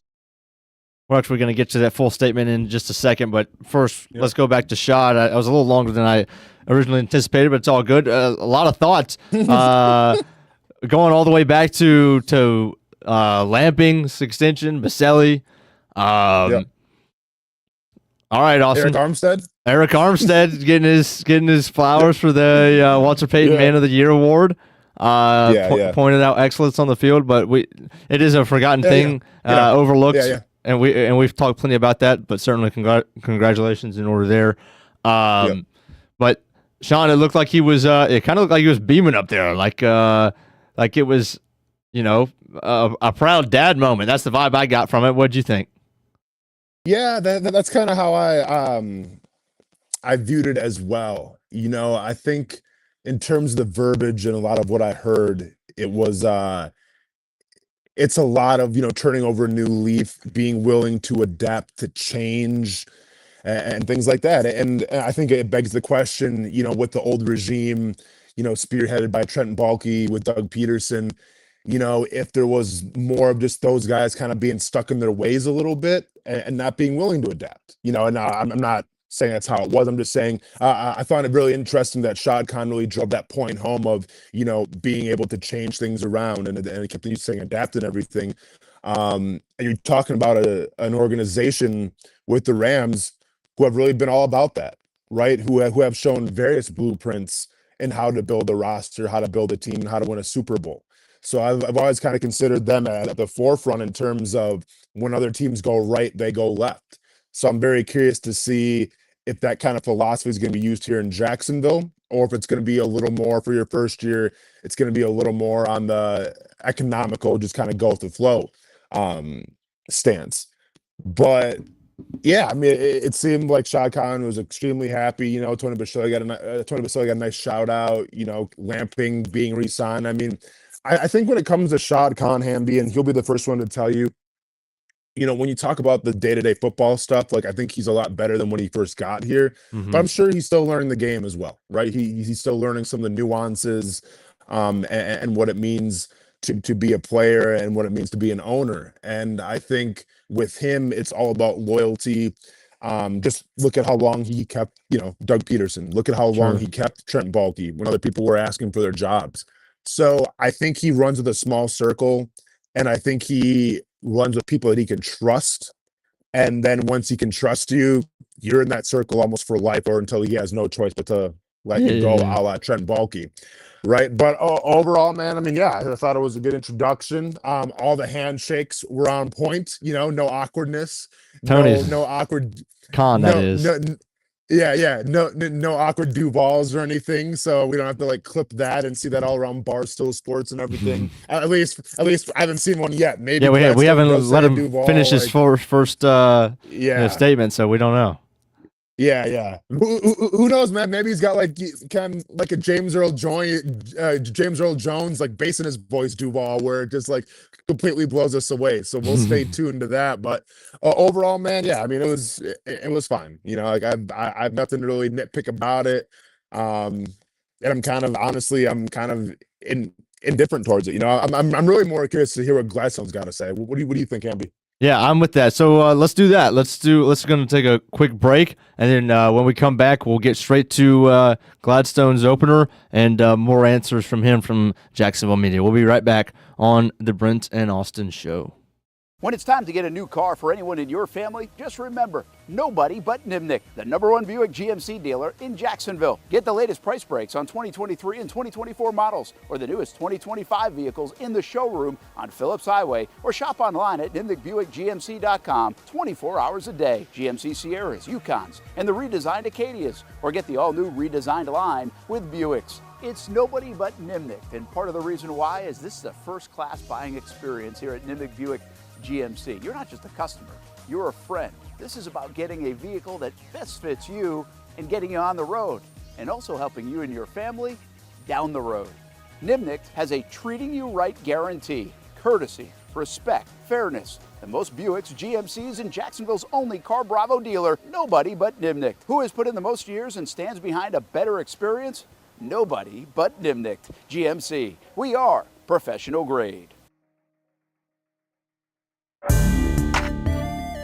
2024 provided plenty of memorable moments for the Jacksonville Armada on the pitch, including another conference championship game appearance for Tommy Kruzanovich's under-23 men's team. Ace it in the dying moments. Debuting this year for the first time, the girls in blue, as the Armada fielded a women's under-23 side in the WPSL and made its presence known with some highlight moments. Potential goal of the season. Then attention turned to the future, with MLS Next teams representing the Armada badge in 3 age divisions this fall, including an under-19 squad ranking among the best in the state. Those teams are a big focus on Fleet and Footy, covering the big soccer stories each week on the Action Sports Jax 24/7 network. I'll put one in the back of the net for you. Join us for player profiles, fun interviews, and the very latest on the Fleet and all things footy. That's every Thursday at 2 p.m. I've been telling you about CGC Water Treatment and Plumbing for a long time now. Their drinking water systems remove up to 99% of contaminants. We've had a Connecticut water softener and drinking water system in our home for more than 7 years. You can see the difference whether you're washing clothes, the dishes, or what I like to do most, fill this up for some coffee every morning, and mostly all day. Remember, if you're not filtering your water, you are the filter. Don't be the filter. Right now, you can save $500 on a Connecticut Premier Softener and get a free Connect Salt Monitor with purchase. The experts at CGC Water Treatment and Plumbing will test your water for free and determine your water score. Don't know your water score? CGC will find out and recommend the appropriate Connecticut water treatment solutions so you can improve it. Call 904-552-1242 or visit cgcwater.com. Ask about our 90-day love it or leave it guarantee. CGC Water Treatment and Plumbing, an authorized independent Connecticut dealer. Florida license number CFC 1432579. There's a saying in sports, you can't win them all, but you can win a lot with good folks on your team. Like that one painter, First Coast. It's tough to beat the sun in Florida, so your home fades. It's tough to beat that HOA when they come calling. Beat the sun, beat the HOA with that one painter, First Coast. And it's a good time to do it. Less rain to work around, and painting in mild temperatures is perfect. After all, the paint bonds to the surface so much better. Give that one painter First Coast a call at 904-417-3557 or look them up at first-coast.thatonepainter.com. Fast estimate, guidance on color and HOA requirements, and the highest quality job you'll find anywhere. Be a big winner in your neighborhood with that one painter First Coast on your team.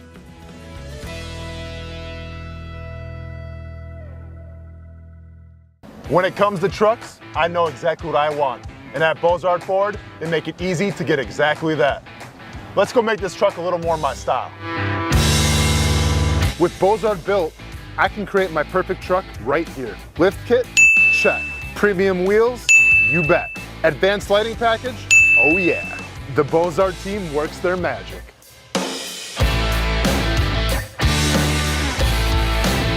From bumper to tailgate, I'm making this truck mine. It's everything that I wanted and more. From the field to the gym to weekend adventures. This truck's built for my journey. Bozard Built. Customized for your lifestyle, built to exceed your expectations. Check out the inventory and available options at bozardbuilt.com. Unleash your dream ride.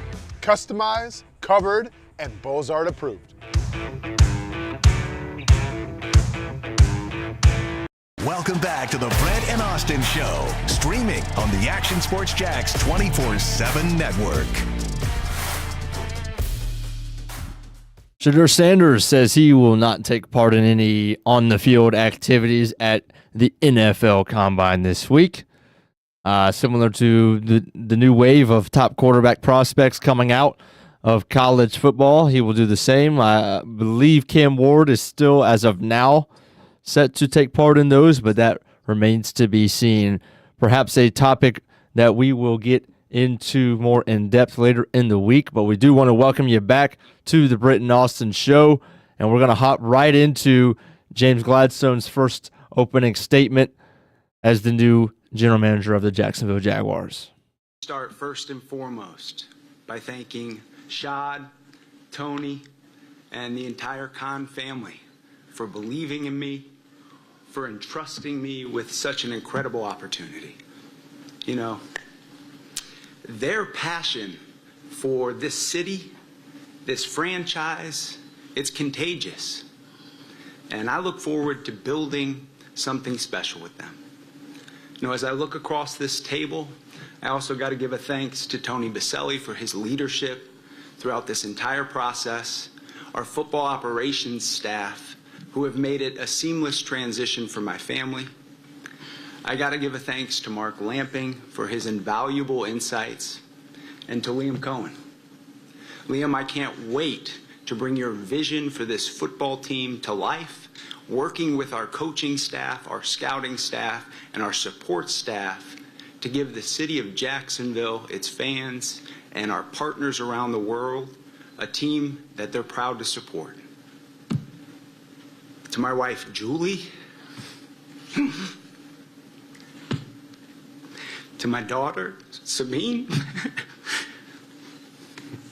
to my parents, Kim and Jean, to my siblings, Michelle and DeMarco, the rest of my family, my friends, your presence, your support. I've never had to ride alone. You have elevated me to levels that I didn't know on my own I had the ability to reach. To the Los Angeles Rams, to everyone I worked with over the last 9 years, thank you. You know, I genuinely believe that this moment, me being seated on this stage, is not a reflection of anything that I've done on my own, but rather a collective effort. And I won't lose sight of it.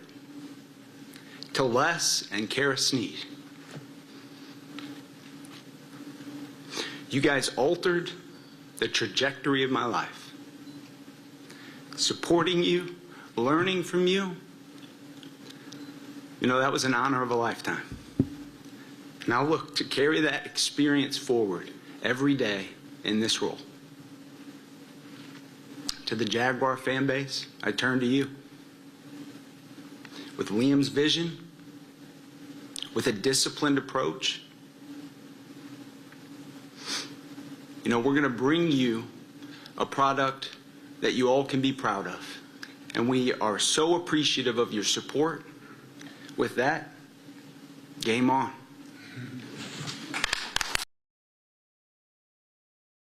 Dang, he didn't have to do it like that. Dang, man. Not too savvy. Not too shabby. I mean, not too savvy, man. Yeah, like, listen, in terms of X's and O's, in terms of philosophies, do we learn anything? Absolutely not. But are we motivated? Are we intrigued? Are we excited? I think we are. I think so too. Obviously, you know, he's got to give the shout outs first. So I'm sure we'll learn a lot more when he gets talked or asked about more of the X's and O's and his game plan as far as draft, free agency, all that good stuff. I did from our Action Sports Jacks teams who were live tweeting it. Liam was asked about their relationship going back to the Rams.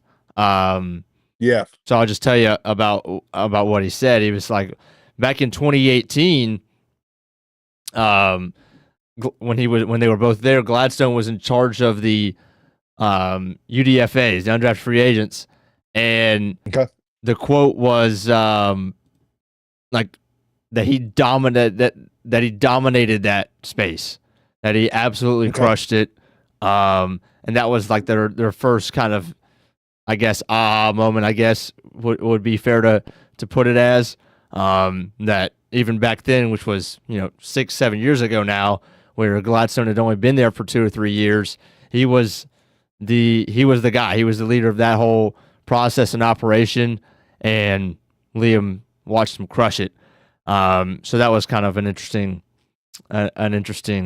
answer there. YB400 says, gift of Gab Gladstone. Is that going to be, would you put him on the same level as Enzo Amore in that respect, or we still got some time to go?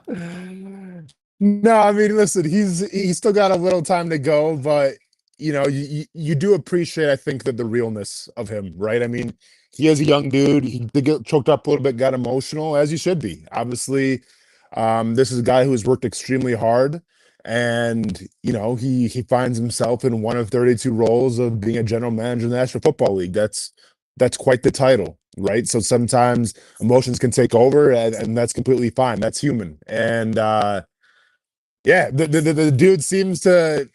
It's funny, man, because if you look at the Rams and what Sean McVay does, you think he is a young hot shot, right? He's a young upstart still. Everyone kind of labels him that, but I feel like he is a really great communicator. If you ever see a Sean McVay pregame speech, you ever see him on the sidelines getting amped up, getting excited, it seems like in that organization, those players love playing for Sean McVay, right? And I'm not saying Gladstone has to be that guy, because Gladstone will be the guy that's not on the field, right? He'll be behind the scenes, hopefully pushing all the right buttons. But it's cool to see more of that enthusiasm, more of that McVay-like enthusiasm kind of shine out for the few moments that we saw from Gladstone. And I'm sure more and more of this press conference, as we start revealing it with questions and everything, I'm sure we'll see some more of those characteristics of a guy who's really enthusiastic and ready to get started.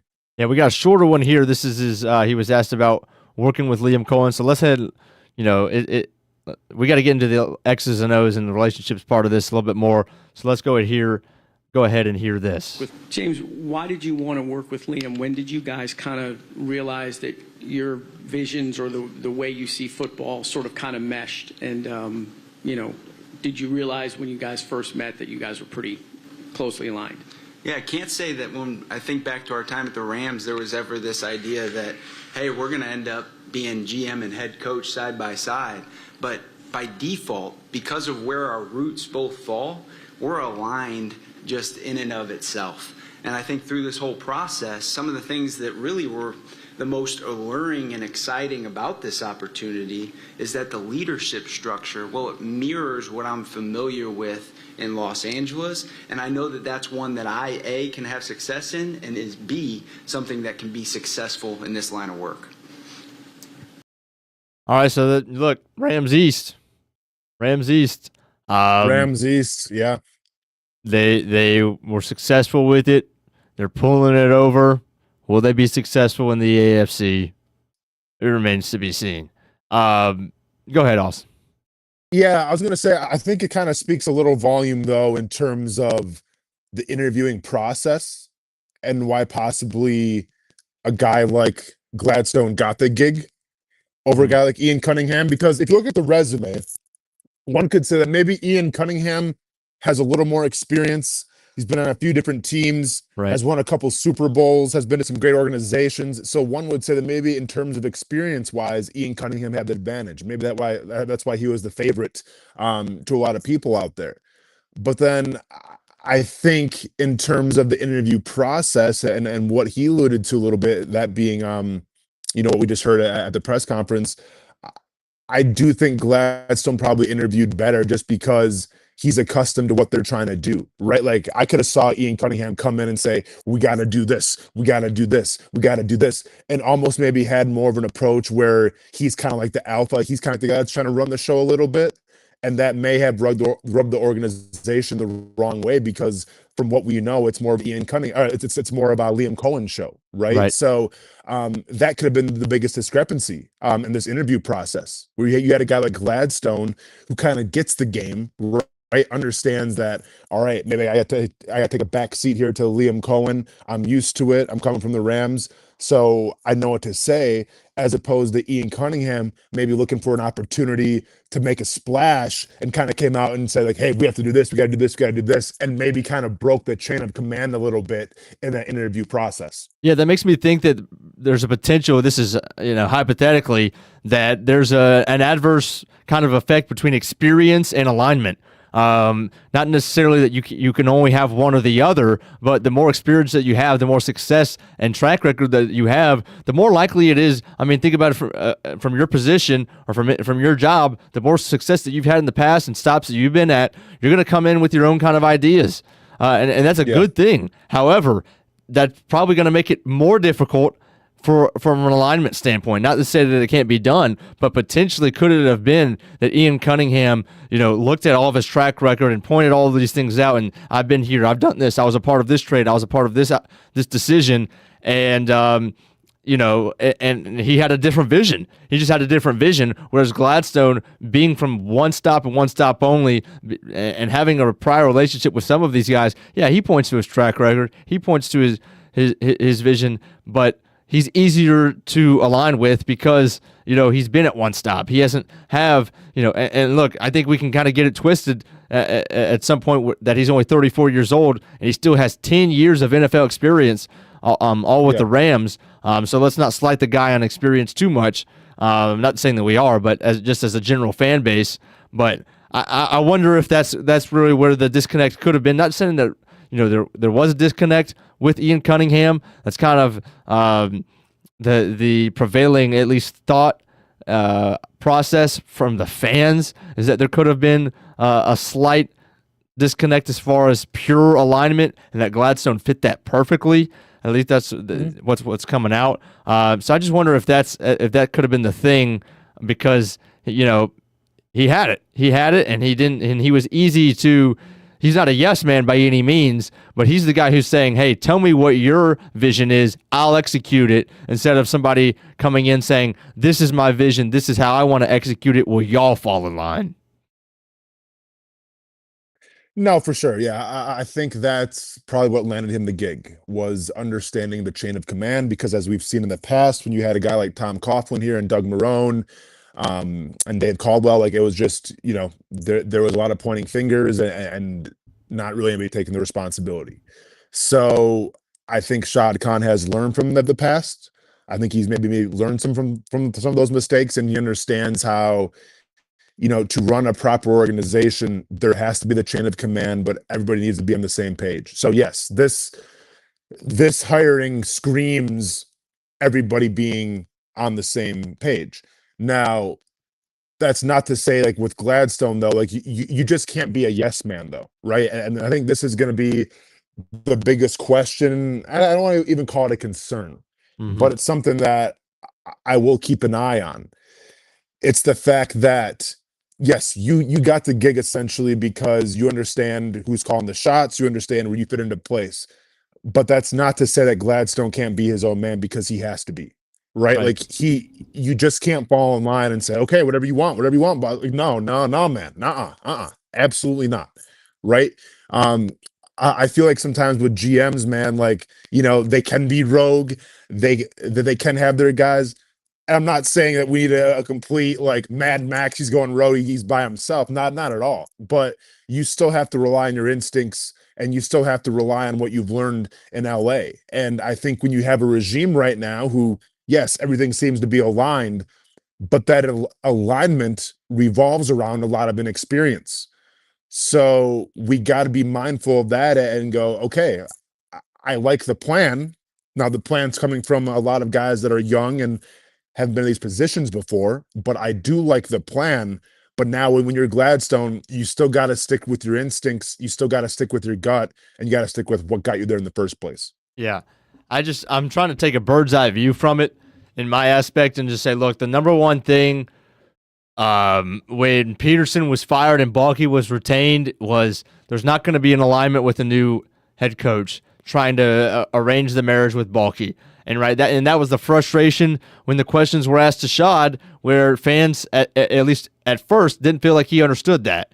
That wasn't necessarily going to be, the whole arranged marriage part kind of, I want to be, maybe he went over his head a little bit, or at least he viewed it a different way.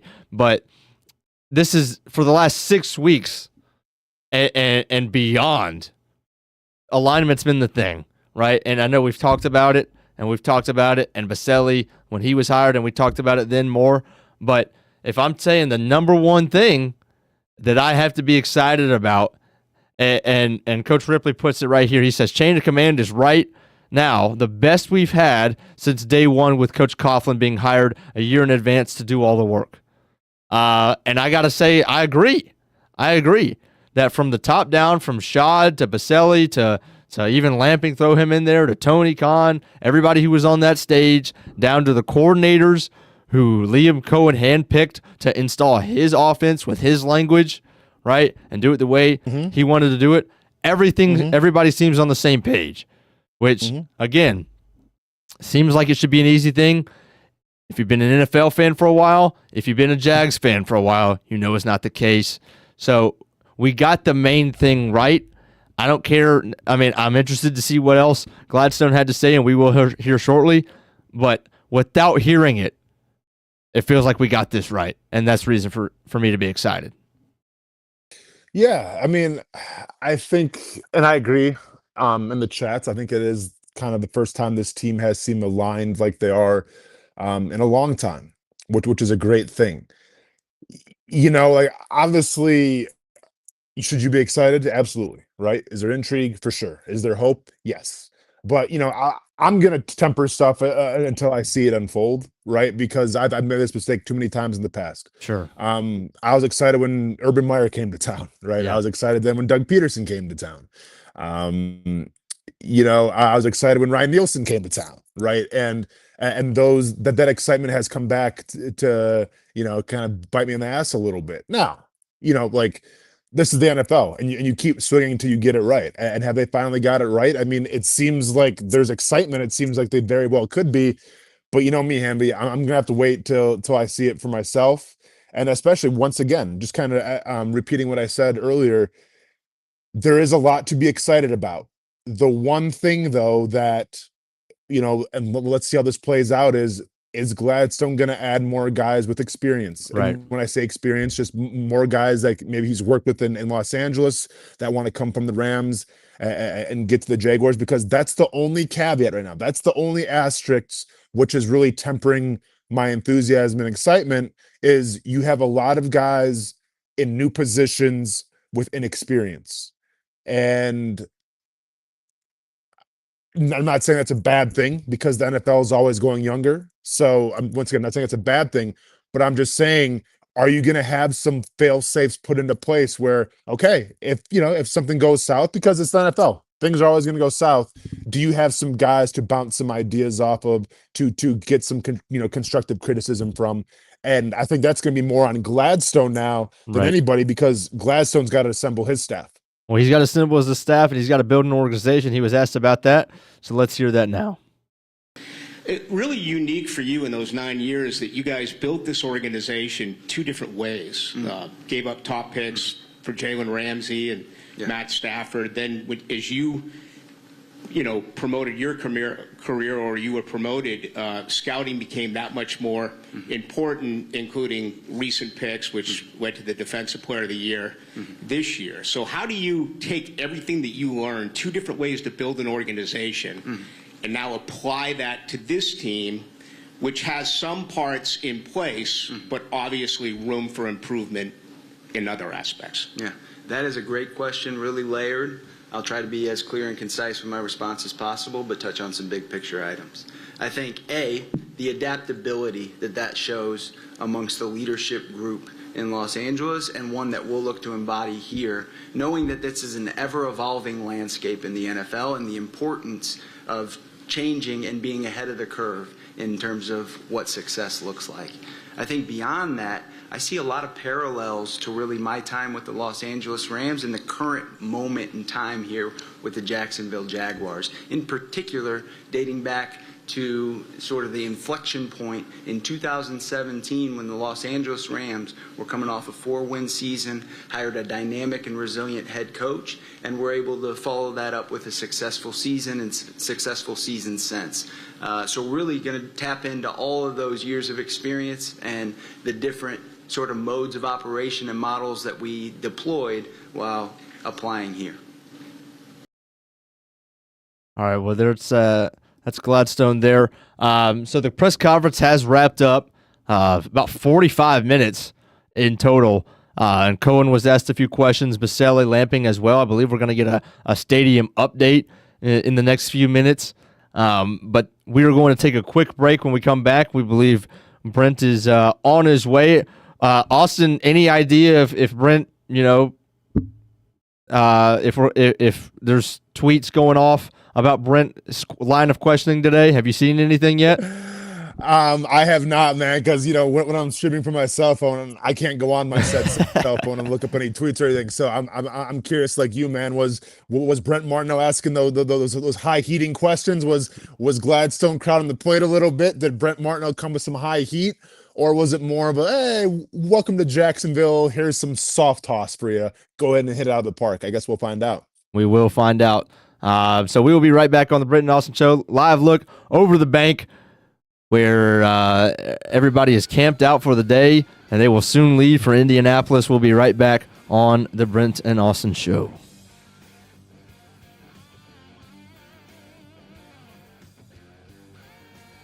If you don't see a pit, it ain't legit. When you hear that, you think Bono's Pit Barbecue, a staple in Northeast Florida now for 75 years. A place that feels like home with friendly service, a meeting place for friends, family, or business occasions. On the menu, the corn nuggets are a favorite in our house, but there's something for everyone. Sandwiches, platters, salads, sides, desserts, and family feasts. You see Bono's all over the place in Northeast Florida. There are almost 20 locations in the Jacksonville area now, so stop on by, sit down, and dine in with Bono's. You can also take it to go. There are drive-thrus in many of the locations, and they have delivery options too. Just download the Bono's app to make things easy. I signed up for the loyalty program, and you can too, to get special offers. If Jacksonville is home, few things feel more Jacksonville than Bono's Pit Barbecue. Celebrate 75 years and many more to come. Bono's Pit Barbecue. If you don't see a pit, it ain't legit. For the game day hustle and every day in between. Juggling my show, Jags Social, to going under the Friday night lights and a social life, it's a daily tournament. But this ride, MVP status. The all-new 2024 Lincoln Nautilus isn't just my car, it's my personal locker room, office on the go, and VIP lounge on wheels. Let's talk tech.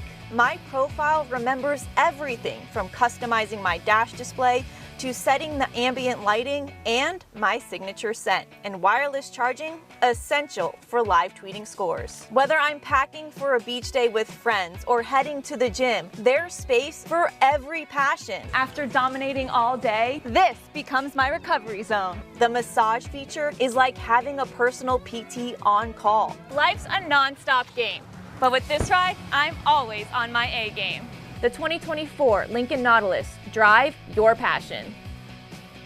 You trust CGC to make your water great, and now you can trust CGC with your plumbing needs as well. Fast, convenient scheduling, licensed and insured. A quick call away at 904-552-1242. You never know when you're going to have an issue with a shower, toilet, or maybe it's a sink that sometimes is easy to fix. All right, let's be honest. I'm not fixing anything.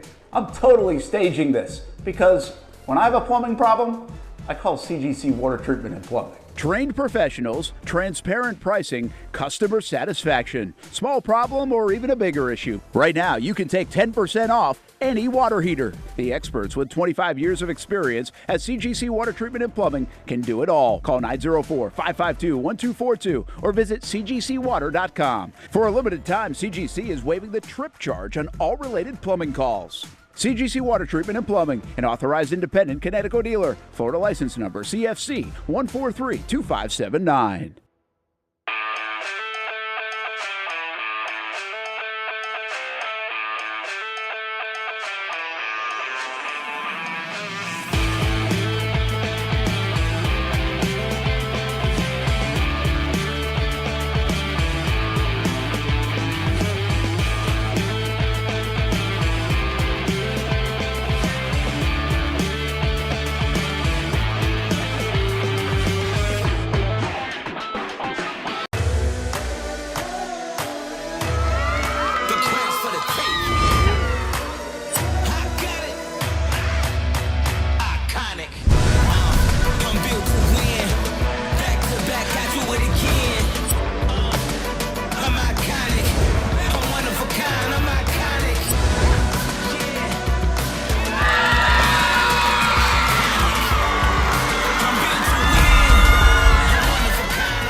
It's the place we party in football season with Jaguars All Access. Welcome to String Sports Brewery, everybody. Say hello to our guest tonight. That is Trevor Lawrence.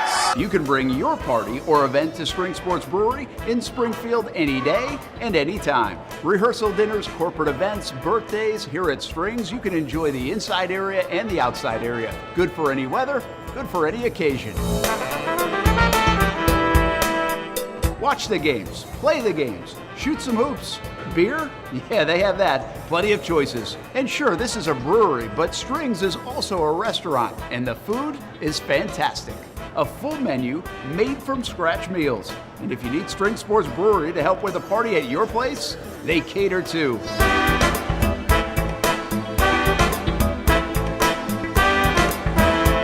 Family, beer, food, sports. Spring Sports Brewery in Springfield. Welcome back to the Brent and Austin Show, streaming on the Action Sports Jags 24/7 network. In case you didn't get enough, we'll go deeper in depth with James Gladstone and Liam Cohen tomorrow. Brent will at the NFL Combine in Indianapolis, and that'll be we'll have that for you on the Brent and Austin Show. So tomorrow's going to be a packed one. Tomorrow is going to be a packed one. And Austin, it's going to be a packed one for you in these next couple of days. Mr. Hugo just asked in the chat, Austin, how do we watch the upcoming fight? Why don't you tell the people and what your schedule looks like this week, because it's go time. Yeah, it is go time, man. It is fight week. The fight should be on ESPN Plus. I'm not sure if I'm going to be on the main card yet or on the prelims. The last time I heard I was going to be on the main card, but these things are always subject to change. The main card might be on ABC or ESPN, but don't quote me on that. As we get closer to the fight, you could probably just, Google it and check it out. But yeah, it'll at least be on ESPN Plus. I think the prelims start, well, keep in mind I'm on like West Coast time here, but sure. The prelims are going to start, I want to say 1 o'clock.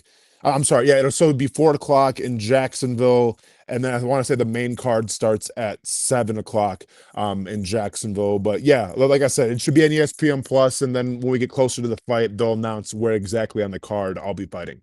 All right. So take me through what today's workout or tune-up session or whatever you want to call it look like. Obviously, we're not doing any in-depth sparring because we've we're way too close for that. Now. Yeah. So now it's more of a dress rehearsal, right? So later on today, this afternoon, I'm going to go to the UFC PI.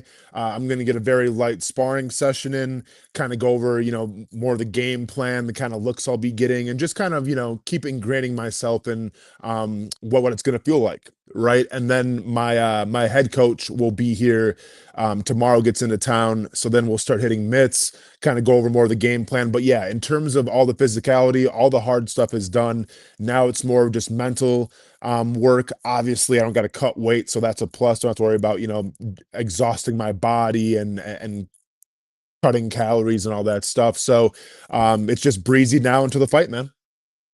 It looks like right there on Fox 30, if you're watching Action News Jax at noon, Brent just did a live interview with Tony Baselli. So you can watch that as well before he hops back over here. What does the diet look like on a week before a fight? Is it the same as it has been, or are we? Because obviously you're not cutting like a lot of fighters have to do. You're chilling in that regard, but it's got to be real strict still as well, right? Yeah, absolutely. And that's kind of the beauty about being here in Vegas and being close to the UFC Performance Institute is they kind of handle all your meals and everything. Oh, good. So everything's made to order. Yeah. So obviously very clean eating. Don't do a lot of sugar. Don't do a lot of unhealthy fats, things like that. But I mean, yeah, it's all lean protein, a lot of carbs, some healthy fats. And no, I don't really change in terms of like what I eat, Hamby, just because like you don't want to change anything, right? Like you just kind of want to do what you're accustomed to because we're all creatures of habit. Sure. So it'll be a lot of steak like I always eat, be some chicken as well. So yeah, that's kind of the diet. Obviously, plenty of snacks, and then any of this. Usually, what do you got? Is that ground beef in the cup? You know it, man. You know it. Man, what a psycho. Yeah, I mean, there is some ground beef, just not eating it from a cup like a Neanderthal. But I'm not gonna lie, dude. I respect the hustle because obviously you're working and you gotta get your calories in yourself. So I I respect the hustle, man. I'm just trying to get the protein in any way I can Absolutely. without all the other stuff. We save that for Yep. dinner. We save all the calories for dinner. For sure. But we'll have a lot more on Austin, on your fight in the next couple of days, and keeping everybody up to date with that. Obviously, Saturday night, it's the first fight in a new deal that you've talked a lot about your journey with, and so we will be continuing to keep everybody updated on that going forward. Now, we have just got put in the system Brent's question. So will there be fireworks? Will there be a layup? Hang on, Handy. But before we play it, what do you think Brent's question is? How well do we know Brent Martineau? Okay, so here's the thing. So I feel like, I mean, I've done very little scrolling through Twitter, only through the commercial break. So I've seen a couple of the other questions. But now you opened the show with him though too, so maybe you have an advantage in terms of maybe he was talking about some questions that he was going to ask. That's true. I don't even know if he asked Gladstone the question. He could have asked a question to Cohen, Baselli, even Lamping. So okay, yeah. I feel like our odds are not good to guess this question correctly. Okay. Well, I'm gonna throw a Hail Mary of what I think Brent asked. Let's do it. I think Brent asked, what type of players are you looking to bring in? What kind of characteristics are they having, and what kind of Jaguars players is this team all about? That's what I'm gonna go with. Okay. If he asked Gladstone with that caveat a question, I will guess that he asked him about more of the decision-making process of who carries the most weight. Obviously, they're going to say collaborative, but what exactly that means. All right. Okay. No drum roll. Let's get right into it. Congrats, Brent Martineau from CBS 47 and Fox 30.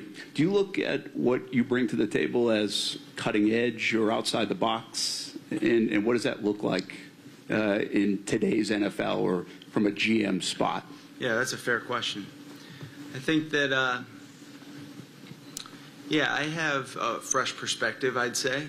A deep understanding of really the modern tools and mechanisms that are revolutionizing the sport. And so, that'll certainly be something that we leverage here. While at the same time, I mean, we're walking into the combine this afternoon, right? And so the current mode of operation is in rhythm. The cadence is in place. So my intent here through this initial spring is to really calibrate my own mode of operation to the current mode of operation, insert some specific efficiencies that'll help me better understand our group's insights and perspectives, and then assess at the end of this spring what types of things we can roll out into the future. But we'll certainly, put the pedal to the metal on a lot of advanced sort of modes of operation. M.O. Dang, I feel like you're a lot closer than I was. I don't know. You know what's funny too? Hey, you know what's funny too? Do you think hang on. Do you think that the team kind of gave him a 4-1 about Brent Martineau, and sometimes the guy can ask quick hand? Because here's the thing. All right. Play the question again and see the response when Brent asks the question. He goes, instead of saying like he did before, man, that's a great question. He goes, that's a fair question. All right, that's a fair question. Let's hear it one more time. Watch the reaction. Watch the reaction now. Congrats, Brent Martineau from CBS 47 and Fox 30. Do you look at what you bring to the table as cutting edge or outside the box? And what does that look like in today's NFL or from a GM spot? Yeah, that's a fair question. I think that... Pause it. Hey, you mean to tell me that this dude doesn't have scouting reports about everybody in the media? Oh, I guarantee he does, Hamby. Trust me, man. He's setting the tempo right there. That's a fair question. It's a fair question. Wasn't a good question. It was a fair one. Like, yeah, it's justified. Dude, I'm telling you right now, man, Brent Martineau is on everybody's radar. And they got scouting reports. And you want to talk about a game wrecker? You want to talk about, like, having to go against Patrick Mahomes or having to go against, like, Aaron Donald of the past in terms of game wreckers? I guarantee on the scouting report, Brent Martineau's on that board, and he's a game wrecker. If James Gladstone, prior to his in-person interview with the Jacksonville Jaguars, was watching film of Brent in Week 4 after the Houston Texans lost, asked Doug Peterson about the decision making, then this might be the biggest or the most impressive GM savant of all time.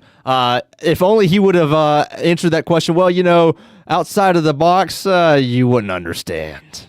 Hey, do you know what it is? I bet like how like when you're a president of the United States and like then like you get replaced with somebody else, like they have to like write like a letter to like the new president. So like I think Biden wrote a letter to Trump, whatever. Obama wrote a letter to Trump. I guarantee like Doug Peterson and Trent Baalke wrote their letters, man. And like to start things off, it was watch out for Brent Martineau. Guarantee it. Guarantee it. That was the first thing. Yeah.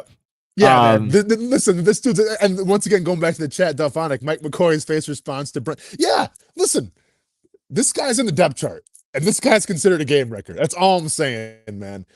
Like the dude's, that's a great question. Hey, what kind of ice cream do you like? Fantastic question. Love that question. Brent Martineau, ask a legit question. It's fair. It's a fair question. I'll answer it, but I'm not going to be enthusiastic about answering it. Mr. Hugo, I appreciate your concern for the Brent and Austin show getting named. However, since it was aired live on Fox 30, we certainly understand, and we run together. So, I don't. But okay, yeah, Hammy, that's you, man. I'm trying to get some clout out of this. Come on now. Oh yeah, well that's true. Your name wasn't mentioned.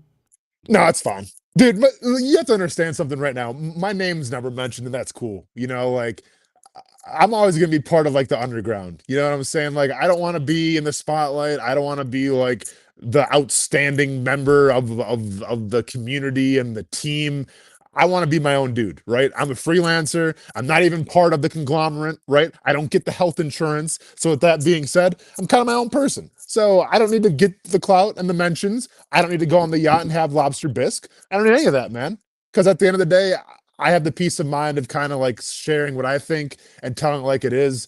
And I don't need that to be messed up. So I'm happy with what I got. I hear you. All right. In just a second, we're going to hear from more from Brent. He was able to ask, he got 3 questions, I believe. Dude's starting out hot. I like it. Let's go. That's going to finish. And I believe he also had some time with Gladstone and Baselli as well. So Brent getting plenty of questions in, so if hopefully it meets the scouting report. All right, but before we get there, do you see James Gladstone as outside of the box? And if so, is that simply because of his age, or what would you point to as your support for that? The question, I mean, no, I don't think age is outside the box because the NFL is going younger now at all positions. I think it's more of just what the Rams have done in the past. And I broke this down many times before. Hell, I gave a 20-minute TED talk, I believe, on the old show about how the Rams were doing things and how it was different. And to really kind of paraphrase and summarize, I've talked about it on the show before, but basically in the past, what the Rams did was their whole philosophy was forget the draft picks. Let's bring in free agents that are in their prime or a little past their prime, but you don't have to develop the draft picks, right? Because the philosophy was when you draft somebody in the first, second, third, or fourth round, yes, you expect them to contribute, but it takes a while for them to get, their best out of that player. It may take 1 year, it may take 2 years, could take 3 years, right? Like it almost never happens where a player comes in and they just blow the doors off right away, right? Like you get that player in their prime a couple years into their season. The Rams thought, well, you know what? Instead of like developing players, let's just trade all those picks away and bring in free agents. Sure. So you start to see guys like Clay Matthews, you saw guys like Dante Fowler Jr. I mean, you saw a bunch of guys, and they all came in, and spoiler alert, they all played pretty damn well. Even like a guy like Clay Matthews, who was on the back nine of his career, still had 10 plus sacks, right? So that was the philosophy for a long time in terms of let's just win right now. And that was really spearheaded by trading a guy like Jared Goff away and some first rounders for a guy like Matthew Stafford. Once that happened, I feel like that opened Pandora's box in terms of saying, hey guys, we got to win right now. Don't worry about the draft picks. Now this past year, right, we're starting to see the team pivot. And we're starting to see the team, go the opposite direction. When you have guys like Cooper Kupp, when you have guys like Matthew Stafford, now all of a sudden they want to get rid of them and start boosting their draft capital. So you have a team essentially pulling a 180 now of how they used to do things and now going more of the traditional way of building through the draft. Now we'll see if Cooper Kupp, if there's any takers on him. We'll see what happens with Matthew Stafford, but all signs indicate that this team is trying to build through the draft now, which is uncharacteristically like them. So I think, to answer your question, Hamby, that's what Brent's referring to. Right? They're outside the box in terms of saying, we don't want draft capital. We want players that can come in right now and help us win. And now they're pivoting and saying, okay, forget that plan. Now we want draft capital. Yeah, I think the Rams did a 180, but I think in the last 6 weeks, the Jags have done a 180. Just as far as their leadership and their messaging to the fan base, I think that's something that that we haven't seen in a long time. And so that's certainly appreciated. All right, we got Brent to Liam Cohen and potentially Mark Lamping. So let's check this out.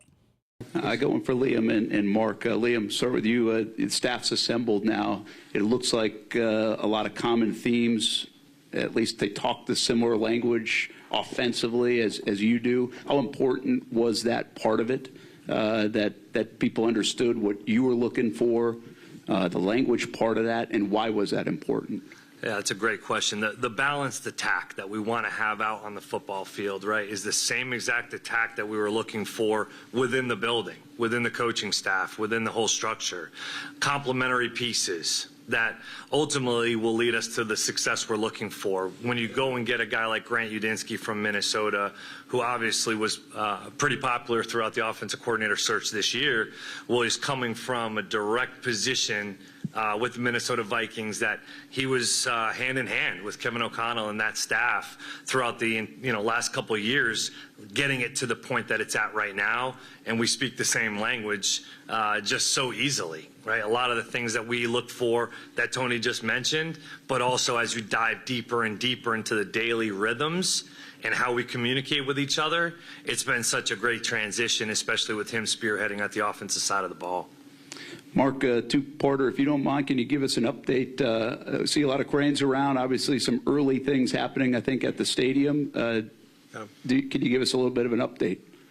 I'll be happy to, but before I do that, my role here today is to bring up the average age at the table here. So. And also want to be a coach. Also want to thank the mayor, and I see members of the city council and former city council president Ron Salem. Thank you for getting the stadium deal done, which also led to me being here this afternoon. So I really appreciate that. If you look outside, you're going to see that there are some areas that are fenced off. There's some deep pile work that's going on there. You'll see a crane that's in the south end of the end zone. The work is going on. It commenced about 45 days ago, and so far, no surprises, but a long, long way to go.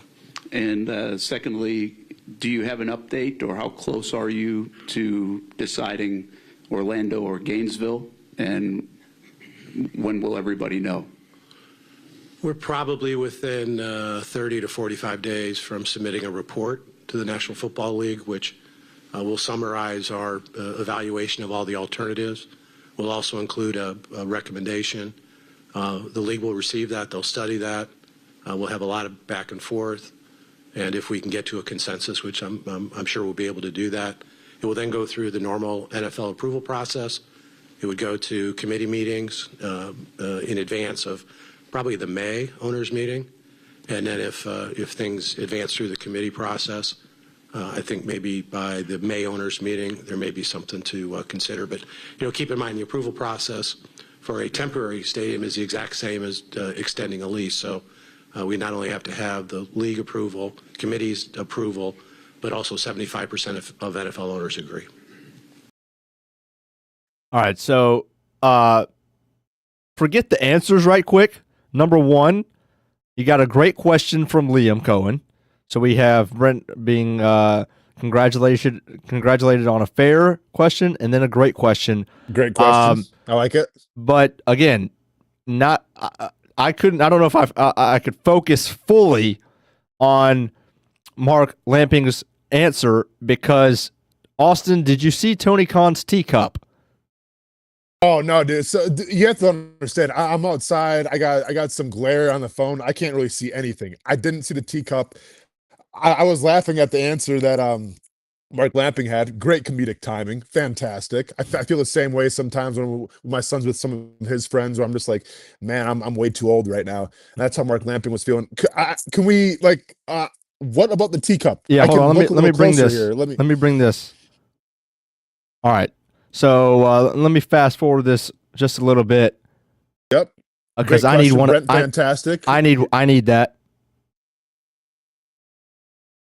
You see that? Teacup. Yeah, I need that. Yeah, I mean, I can't really get a good look at it, but I'm not mad at a teacup. You know, We got spots on it. We got Jaguar spots on it, man. That's freaking sick. I can't even see that. Fantastic. Yeah, maybe Tony Khan's a little more of a tea drinker. Listen, when you own a soccer team in England, you kind of got to adjust and you kind of got to abide, right? So I'm not mad at the teacup. I'll be honest. If I'm going to drink something with caffeine, which I don't, but if I was going to do it, it's going to be tea for me. So pinky up and let's go, Tony Khan. Let's go, pinky up. Yeah, that's that London town right there. All right, well, we're gonna have Brent hop on right after we take a break. He'll break down more of the stadium stuff, his initial thoughts. But we appreciate y'all hanging out with us after you finish watching that press conference, and we'll be right back here on the Brent and Austen Show. The Tom Bush family of dealerships, they've been serving customers in the Jacksonville area for 55 years. They've been your go-to spot to get and stay on the road since 1970, and that's still the case here in 2025 and beyond, even if the cars have changed just a little bit. Check out the sleek line of vehicles of the future. That's right, electric vehicles. Tom Bush offers a full lineup of reliable electric cars with state-of-the-art service facilities. Like the new VinFast, Tom Bush is among the first dealers in the entire country to offer the VinFast, and let me tell you, this thing is sweet.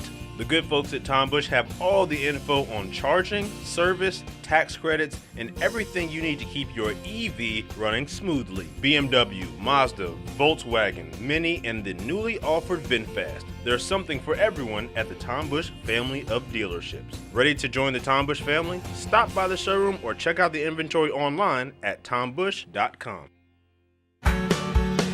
People helping people. It's at the core of what Alive Credit Union is all about, and it's been that way for over 70 years. From the start in 1954 to today, the mission remains to inspire financial wellness and give you a financially fit lifestyle. Alive Credit Union and its employees are committed to not only serving their valued members, but also our community here in Northeast Florida. I had a chance to see that commitment firsthand as Alive partnered with our Action Sports Jacks 24/7 team to bring you Armada men's and women's soccer broadcasts. Inside the 18, it is a shot, and it's a goal! Chloe Chivers! And that connection to the community continues with Alive Credit Union's support of the Police Athletic League of Jacksonville. Alive Credit Union's commitment to our community also involves serving the financial needs of all first responders through the recent merger partnership with City and Police Federal Credit Union. Join the community and become a member of Alive Credit Union today. Find out the many ways you can be inspired in financial wellness at alivecu.coop. For 60 years, the Bob Hayes Invitational Track Meet has provided competitive events, and we're also happy to provide scholarship opportunities too. Join us for the annual Hall of Fame Gala March 13th at the Potter's House and at the James Day Middle School Meet at UNF March 14th. There they go. And don't forget the annual Bob Hayes Track and Field Meet at UNF Saturday, March 15th. Get tickets and info at bhitm22.org. For vendors and partnerships, call 904-222-1075. I'm ready to show my hand, ready to take a stand, wait on a sign above, and I am ready, ready, 'cause I just live for the game, 'cause I just live for the game, 'cause I just live for the game. What is the Amelia, if you don't know?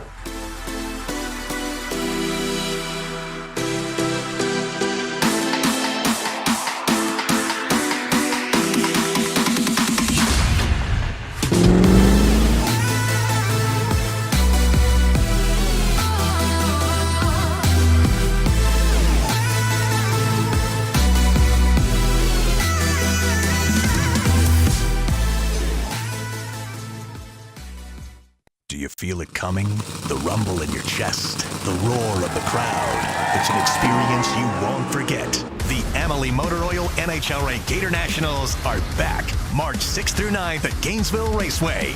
It's where anticipation meets asphalt, where you can meet your heroes face to face and feel like a part of the action. Plus, parking and kids under 12 are free with general admission. The Emily Motor Oil NHLRA Gator Nationals, March 6th through 9th. Get your tickets today. Just be yourself. Maybe we're talking about being a dad or a mom, a first responder or a teacher. Maybe it's a sports fan. We love those. We're talking about anyone in the Jacksonville community.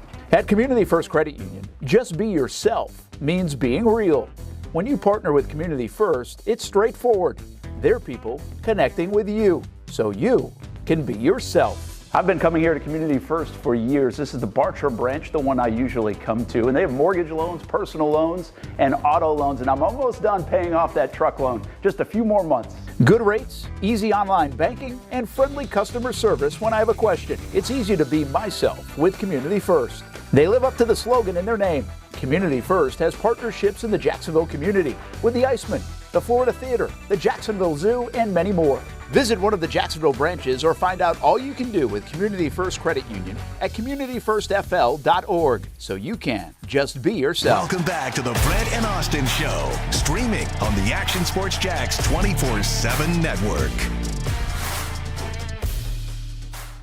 Well, there it is, the new brass of the Jacksonville Jaguars. It's a long table. Actually, it's like 3 tables in one, right? That was a big stage for Shad Khan, James Gladstone, Liam Cohen, Tony Baselli, Tony Khan, and Mark Lamping. I know you guys have dissected a lot of it over the last hour and a half, but welcome back to Jags headquarters, everybody. I'm out of TV duties and the press conference duties, caught up with James Gladstone and Tony Baselli. I actually didn't think I'd get Gladstone today. We're going to hopefully still get him tomorrow as well while we're up there in Indianapolis. But a quick few questions you'll hear from Brent Martineau Austen Lane in Las Vegas. Fight week, baby. Yes, Let's go. I know this is big news here, but how we doing? We're ready to roll? Feeling great, man. Yeah, everything's going good. Obviously, I got to sleep in a little bit today, so that was nice. Going to get a light workout in a little more this afternoon. But yeah, I mean, obviously now, and me and Hamby kind of talked about this a little bit, it's more of the dress rehearsal, right? So all the physical stuff is done. No more getting punched in the face and busted up my nose and everything. Now it's more of just getting those psychological reps in, and then obviously getting ready for Saturday.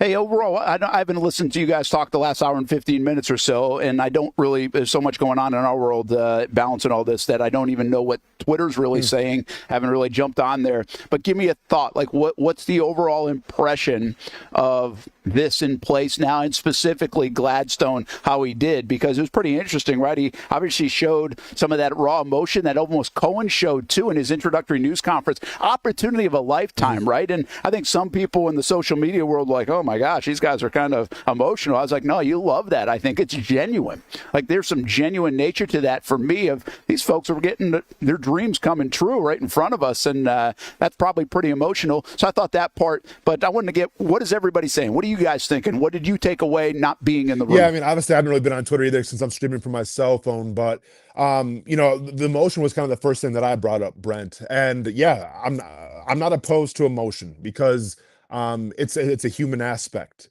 And I think when we talk about the human aspect and emotion, I mean, Dan Campbell may trump everybody else, right? And you remember when he kind of broke down that one press conference, people had a lot of things to say about it. And I was the first one to say, listen, like that's not a bad thing, because the more that you can show that you're human, I feel like the more players can relate to you a little bit. Now, granted, Gladstone's a GM, right? So the players don't got to deal with him every single day. But I like seeing whether it's Cohen, whether it's Gladstone, they're all kind of cut from the same cloth. And I think in doing that, it's going to establish exactly who they are as people. And that's going to help them out with the players as well. So the motion was the very first thing that I noticed. And another thing, too, listen, there seems to be a chain of command. There seems to be a way about doing things, and everyone seems to be on the same page. And that's very refreshing. I think maybe a big reason why Ian Cunningham didn't get the job was because maybe he tried to go into business for himself a little too much, where he came into the interview saying, we got to do this, we got to do this, we got to do this, and maybe didn't really want to follow the chain of command. And maybe, you know, that's why Gladstone received this opportunity. But I do like the fact that everyone's on the same page and that everyone kind of understands who's calling the shots here.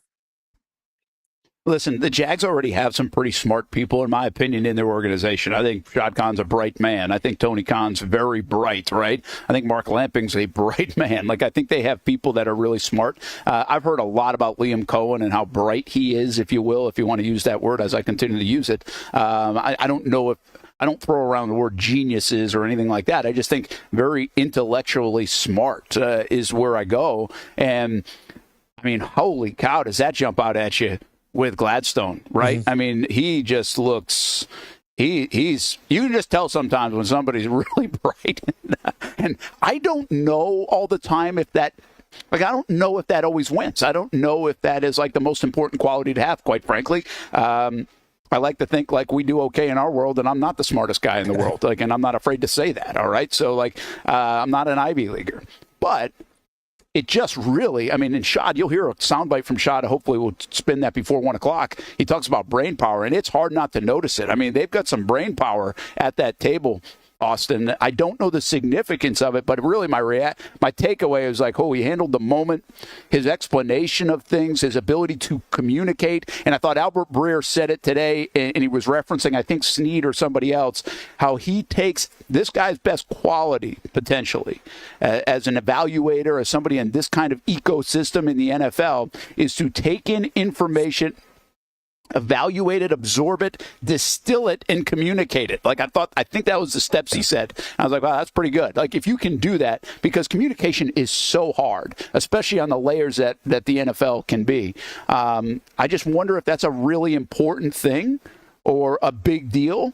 But it's very noticeable, I guess, is what I'm getting at coming out of that news conference. This dude's smart. No, it's extremely noticeable. And I think, I mean, something they all have in common is, like, yeah, Liam Cohen too is extremely smart. So, yeah, I mean, and listen, and people are excited. I think I haven't been on Twitter, Brent, so I don't know all the reactions, but I would assume, because just from where I'm sitting, I thought from what I heard so far, it was fantastic, right? And once again, it's giving people hope.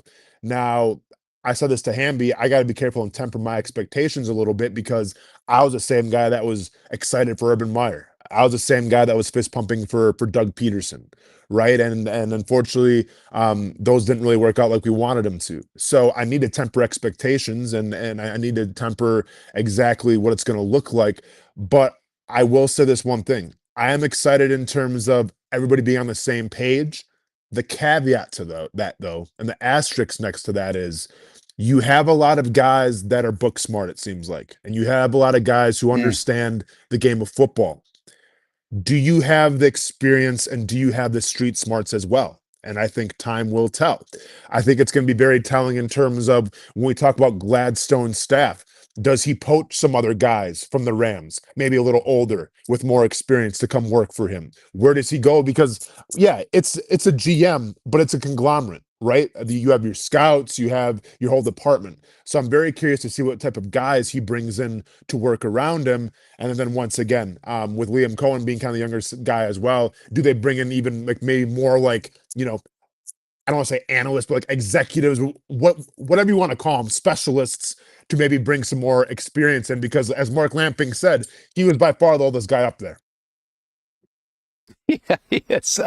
Yeah. Here's another thing I thought, though, right? And you'll hear this a lot, I think, from Gladstone. And you're going to hear my one-on-one with Gladstone again, just a couple minutes long. And he mentions it again, humility. And he talks about humility. And I thought it was pretty cool. I couldn't remember everything. There was so much going on, but I couldn't remember the exact bite. But when he was asked about being young, he talked about, hey, we don't really talk about the age, but he said something to the effect of that him and Cohen both have like an aura of confidence, and they also, like, he was kind of saying they have a relatability, right? And they can relate. And that was, again, in Breer's article about that EQ and IQ stuff. And that's what we've heard about Cohen as well. And it really sticks out to me, the feel of a room, the feel of who you're talking to, everything else. Like, that's a special gift to have. I don't think everybody has those gifts. So I think that's even bigger than maybe, hey, I got a 1,400 on my SATs type stuff. But I think the relatability to the player is still paramount.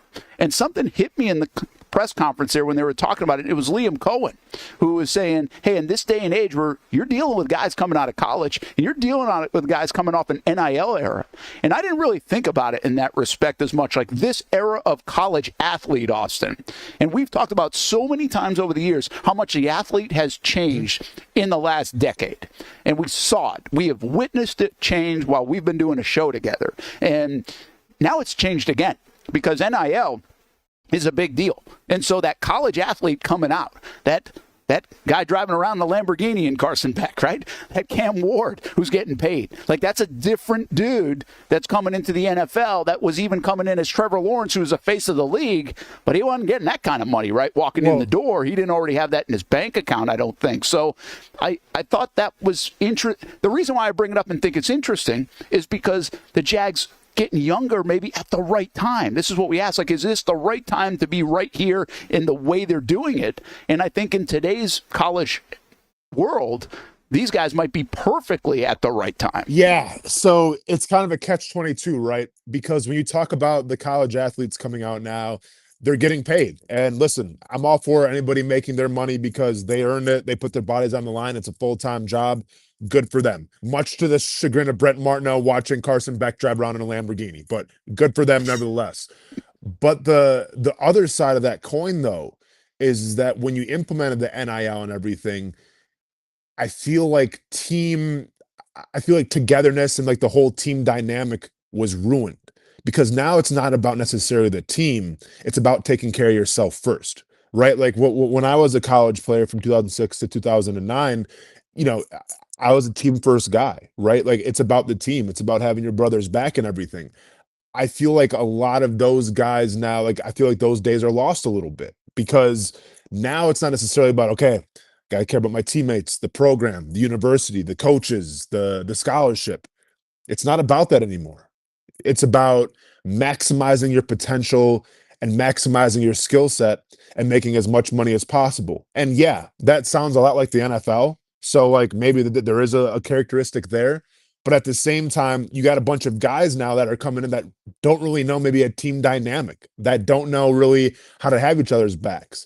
So whether that's more suited towards a younger coach or an old school guy who can get the most out of them, I'm not quite sure, Brent, but I think it is an interesting dynamic now when we talk about how you got a bunch of guys coming into this draft who, you know, have been to 3-4 universities who aren't really aware of what it means to be a team guy and to play on a team.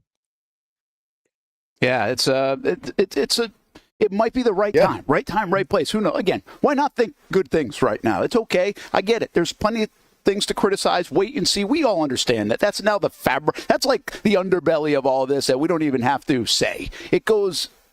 It doesn't need to be said. I mean, we know it hasn't worked. All right, but I think at this point, why not think it could work? I think that's an okay thing to think about right here, and why the reasons it could work. We're getting a lot on, hey, why it might not work. I saw somebody say, hey, this is like Gus and Dave all over again. I think it's totally different than Gus and Dave in the sense that you have a team in there in that locker room that's really more experienced than anything they ripped up back then, and they are not doing it that way. Like, that is not true. It's not a true statement. You might have first-timers inexperienced doing that job, but the locker room setup alone is totally different. And now you've even got an owner and an infrastructure that's been through a lot of different battles and hopefully learned along the way. So I do think it's totally different if you look at the entirety of it all here in Jacksonville than Gus and Dave, not just look at the first time part of this. Let's get to some of the interviews I just did moments ago. Just caught up with James Gladstone and Tony Baselli. Let's start with Gladstone right after the news conference. Just a couple minutes. So we're planning on meeting with him again tomorrow. To be honest with you, this one was unplanned. I didn't know I was getting him here, so we just fired a couple questions at him after the news conference. Here's what he had to say moments ago. Well, congratulations again. Why do you think you're the GM of the Jags? You know what? I think that's probably a layered question, but at the end of the day, the combination of the support that I articulated will offer to Liam and the leadership group is really something that I think captured their hearts and is something that we'll look to deploy and execute here as quickly as possible. Does this feel very forward-thinking? You know the NFL very well. I mean, does youth mean forward-thinking? You, Liam, first-timers in those spots? I don't think by default it does. I think, the vision and, our intent to execute a lot of the forward-thinking thoughts that we've articulated to date is something that we look forward to put to life. What is the vision? Yeah, I think at this point it's to win this next phase and to continue to stack that into next season. How will you feel in the room when you're the guy pulling the trigger on free agent moves or the draft? Because you're up first in that sense, even before Liam on Sundays. How will that feel? Do you know how that will feel? Have you thought about that? I intend on it feeling fulfilling, but at the same time, having been a part of those decisions and acquisitions in the past, I don't know that it'll be any different just because I'm the one that's making the call. I think it'll probably feel very similar to what I've experienced in the past. How important to get it right here is alignment, to be able to be on the same page at the different layers of this front office. Yeah, I think my time in Los Angeles reinforced that alignment is key and critical. And I think that that's where we're going to start and that's where we're going to finish. And you mentioned Les Snead, obviously he's former scout here in Jacksonville way back in the day. So interesting ties with all of this, right? Went to the same high school as Mark Lamping. So pretty wild how the world works sometimes. Yeah, so with that, I do think that there's some familiarity. There's a lot of people that still are on staff here with the Jaguars that knew Les during his early years. It's been fun to ask them about, hey, tell me a little bit, what was a young Les like? And compare that versus what I know him to be now. I think that some of that, it just helps make it feel like home a little bit more than it would in other places that might not exist. Last one, what do you feel like your best trait is as a new general manager or as a personnel guy in the job that you do? Yeah, I don't know about best trait, but I know that one that certainly surfaces to the top for me is humility. That's where I like to start, and I think that by meeting people where they're at, it just garners a mutual level of respect and trust off the bat. Thanks, man. I appreciate it. Yeah, until the next one. Appreciate you. Hopefully that next one's tomorrow afternoon, by the way, with James Gladstone. The last part of that's interesting to me, Austen, the humility part, once again, I'll speak on because I say this all the time. I believe that buildings start with a level of toxicity and ego, right? So much ego in these buildings. First of all, you have to have it. They have to have a level of bravado about you to be able to pull this stuff off, a confidence about you. So I'm not always criticizing that. I think that does exist, and you almost have to have it, whether you're the quarterback of the football team, the coach of the football team, the defensive line coach of the football team, the GM of the football team. Like, you need that. But that also can be very toxic at times, especially when things don't go wrong. So back to that quote on the news conference, back to that quote right there at the end, that word humility, I think, is going to be something you hear a bunch, and I kind of like it. Now, will they act that? That's something behind the scenes they'll have to figure out, and maybe we won't see. But I do think going in with that idea limits at least the already base level of toxicity and maybe avoids that going higher than you want it to be in an NFL building. Yeah, it's wild because you see this guy in Gladstone and he comes out, he shows a little emotion. He's an eloquent speaker, great communicator. And yeah, I get it. He's young, so he's kind of like the new wave and everything, but it is kind of refreshing, Brent, because we see a lot of these GMs, and I'm not trying to like harp too much on Trent Baalke or GMs of the past, but it's almost kind of like you can see the ego, right? And you can kind of see just like short answers and not really showing any kind of emotion. And this is kind of a change of pace a little bit. And I think it's refreshing. So, there's a lot to take away from these press conferences and what Gladstone brings to the table. But if you are if you want to buy into the fact of the Jaguars are the old, did things a certain way and just the miscommunication and people maybe stuck in their ways a little bit, well, this is a vast 180 and this is a giant shift, and maybe that's what this team needed. Maybe that's what this whole organization, this franchise needed. So, I mean, it's noticeable. Like, listen, I've heard Gladstone talking now for maybe like 3 or 4 minutes. And I can just tell in those 3 to 4 minutes, man, like this guy is wired differently than a lot of GMs that I've come across. Yeah, I think he is, which is pretty cool. The one thing, I keep saying the one thing, there's more than one thing. The thing that I do like about this right now, and you might have heard me say this, I wrote about it. But seriously, if you go down, even Baselli, I think, does a good job of this. This is what we want to be. Boom, boom, boom. Remember when Liam Cohen was introduced? It was right off the rip, man. He had that acronym FAST. It was like, this is what we want to do. Boom, boom, boom. And I think, well, this guy's still getting, he don't want to probably put too much out there, even from the vision standpoint. He said it's about winning the next couple of phases. He's got to probably organize all of that vision from a 30,000-foot view, and I'm sure he has one, but maybe doesn't want to like go boom, boom, boom. You know what he's all about, because this is something I've already heard him say multiple times, and here's the quote. We will prioritize people and players that are intangibly rich, and by doing so, they will elevate our ecosystem by being nothing more than themselves. And he said that when he was introduced to the coaches as well. So to me, this is like a core value for him. You know, like, you know what it is. He makes decisions based on that. Stick to their philosophy. He said be disciplined to their philosophy. And so it allows you not to step outside your box. Like, think about that as a player, right? Think about that as this week for you, Austen, going into the cage and fighting. Yeah. Like, you would, let me read it again. You would buy into all this and you hope you can do this, right? You hope you can be disciplined enough to do exactly this. Prioritize people and players that are intangibly rich. Intangibles, by the way, can be viewed on a lot of different levels. And by doing so, they will elevate our ecosystem by being nothing more than themselves. I mean, I feel like that actually describes a lot about what you're all about as an athlete, as a person, and everything else. You're true to yourself, right? But you don't try to step outside that box too often, and you probably have to worry about that when you go into the cage sometimes. Don't try to do too much. Well, football players are the same way. Don't try to do too much. Be yourself.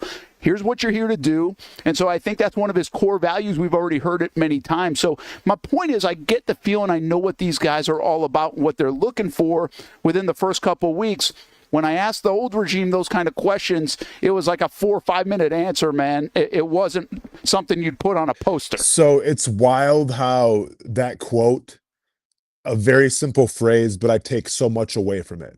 And that's just be yourself. Now, granted, back when I played him, starting in 2010 to 2015, the landscape was different, but I assume that you still encounter some of this. And what I mean is that there were certain teams that I played on where, yeah, they preached the team dynamic and everything, but you weren't really allowed to be yourself. Now, what does be yourself? What does that all entail? Well, maybe Brent, maybe some guys like wearing their hats in the building. Maybe some guys like wearing their hats backward. There's some coaches, there's some regimes out there that think, no, you can't do that. Like, we have to look a certain way, we have to act a certain way, and you can't wear a hat in the building. Now, I'm not sure what the whole stipulation will be with Liam Cohen and hats and everything, but like, this is one. No beard policy in New York. No beard policy in New York, exactly. But like, this is what I'm getting at, is like, there is such a premium, I feel like, these days with modern athletes, and I should know, to just be yourself. They want to be themselves, but sometimes you find yourselves in environments where you're not allowed to be, where you have to fall in line with rules or regulations or just whatever the case may be. And this is more of the old school coach approach, right? And this is kind of the give and take. Yeah, it's nice having an old school coach because, all right, he's got experience, he's got toughness and everything. But usually 9 times out of 10, he's going to rule with an iron hammer and say, all right, we'll take the hats off, guys. We got to be at a certain, all these different types of things. It is refreshing to hear. And once again, I don't know how deep this is going to go, Brent, but it is refreshing to hear the message of being, hey, these guys are grown-ass men. They make plays. Let's let them be themselves. Let's let them be truly who they are. And I think when you do that, Brent, that's when you get the best out of players. Yeah, I think that's great, man. By the way, like, this whole conversation reminds me, again, I referenced you, but you literally had a sticky note when we started the show back in 2019 that said, be yourself, right? Like, I'm pretty sure it said exactly that on the computer for like the first year of our show. Yeah. Yeah. So, which also meant that means we had to fill out a just in case I'm sorry form. Well, yeah, and that also came with a couple apologies because I may have been really mean towards the AM radio side of things, and that rubs some people the wrong way. Hey, it was AM radio. Who listens to AM radio? That was my big thing, but obviously I had to apologize to some higher ups for making fun of AM radio. I'm going to give you one more thing. We're going to hear from Tony Baselli in a moment, but I'll give you one more. I tried to just okay, where does this fit in our world? And today had a little bit of a feeling. Listen, I've been in the TV business now for 25 years. When I say this, the bosses, if they're listening to the show, like, oh, great, where's it going? But I'd say we've had ownership changes in the TV business at least on 4 different occasions in my career, maybe 5. And so what happens is when you get these new regimes in, they'll come in and they'll do a little presentation, they'll tell you what they're all about, and blah, blah, blah, blah, blah, right? And they try to hype everybody up and say it's going to be great, even though it's a business that's really changed over the years. And by the way, we do have it great. But my point is, I feel, and I'm not going to say who and what, but there are some times, or there was at least once, at least that I really remember, where it's like, wow, this is like different. Like, this is different. This sounds different. This is refreshing. Now, let's see if they act on it. But this doesn't feel like the same thing. You'd already been through a couple of them. They say the same stuff. Yeah. Hey, what's a 401k look like? What's this look like? What's this? And these guys it felt different. And by the way, I would also say, looking back on it, now that I'm just bringing this up, it's probably the greatest run that we've experienced in the TV business as a whole. Not me personally, but I would say as a whole. And so it really worked. When I felt that, it really did work over this 5, 6, 7 year period before sold again. So I felt like today had a little bit of that. Yeah. I felt like today feels that way in Jacksonville. I felt like, okay, we've seen it, and with all due respect to everybody else, from Tom Coughlin, Doug Marrone to Urban Meyer and Trent Baalke, and then Trent Baalke and Doug Peterson. I think you can wrap your arms around a lot of different things, and I'm that guy. Like, I'm okay to buy in. I'm fine. I'm a positive guy. Like, that's cool. Like, I think buy-in is important. Let's give it a chance. Let's see what we got. I'm just telling you, at this day today, and really over the last couple of weeks, this one feels different. I feel like the Jags really are moving forward. I feel like they're saying some things that are a little bit different. They're answering a lot of the questions that I've had about this organization too, so maybe that's why it resonates a little bit more. But I think the questions I've had are the same questions you guys have had out there too for a lot of years. They're just maybe said a little bit differently. But I think we're all on the same page after watching this unfold over the last 10, 15 plus years. And so I do feel that way today, Austin. I don't know what that exactly means. I don't know what it means for the future. I don't know if it means 3 Lombardi trophies or we're doing this again in 3 years. Like, I have no idea. I'm just telling you, like, it does feel a little bit. This can be the same song and dance. I don't think this one feels like the same song and dance, I guess, is what I'm getting at. Yeah, it doesn't feel like the same song and dance, Brent. And listen, I still have to temper expectations, right? Just because, like, I'm so snake bitten where, like, I'm almost like immune to it now. It's like, oh, great, we got new coaches, new regime. Like, it's almost like, okay, well, where's it going to go wrong this time? And that's a bad way to think, but that's kind of where I go back a little bit. But honestly, Brent, at the end of the day, if you're an organization and things aren't going their way, what do you have to do? You got to recharge. You got to take it. You got to pull it all down. You got to keep on swinging.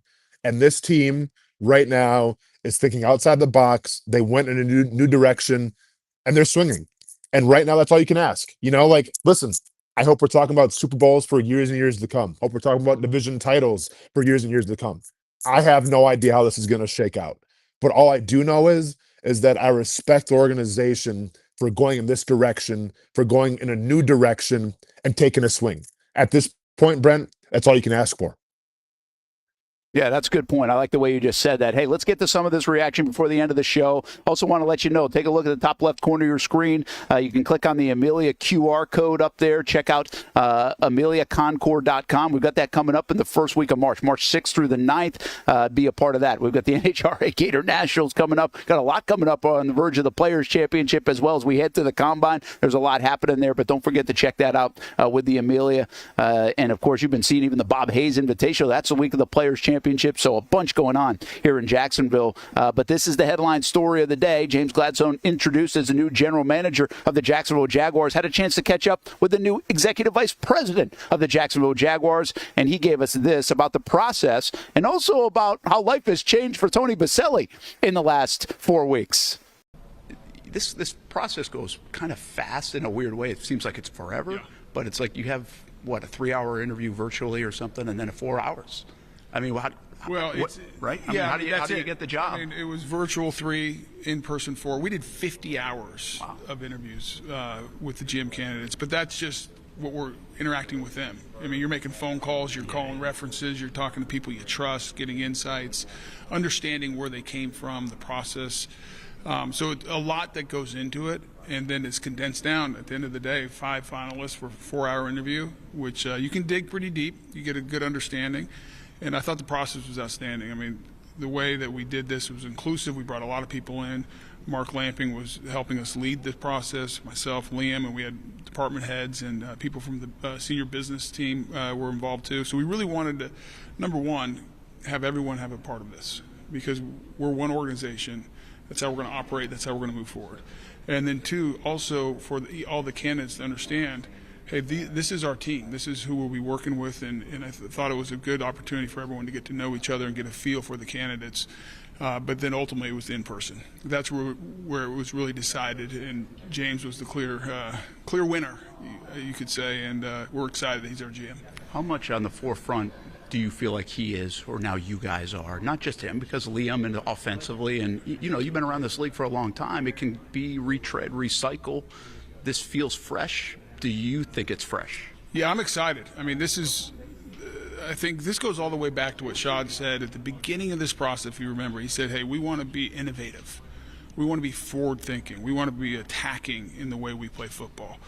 Well, you bring Liam in, that's who he is. And you watch the tape, and you see what he did in Tampa from a X's and O's standpoint, but then you spend time with him and you understand that this is a world-class leader and communicator as well. So the combination of that's his DNA. And then you bring someone like James in who is pressing the envelope. I mean, thinking outside the box of how you scout, how you evaluate players, how you pull in analytics, the intangibles he talked about in the press conference. And you kind of marry those two things together, and then you get the old football player and me just along for the ride, excited to be a part of it.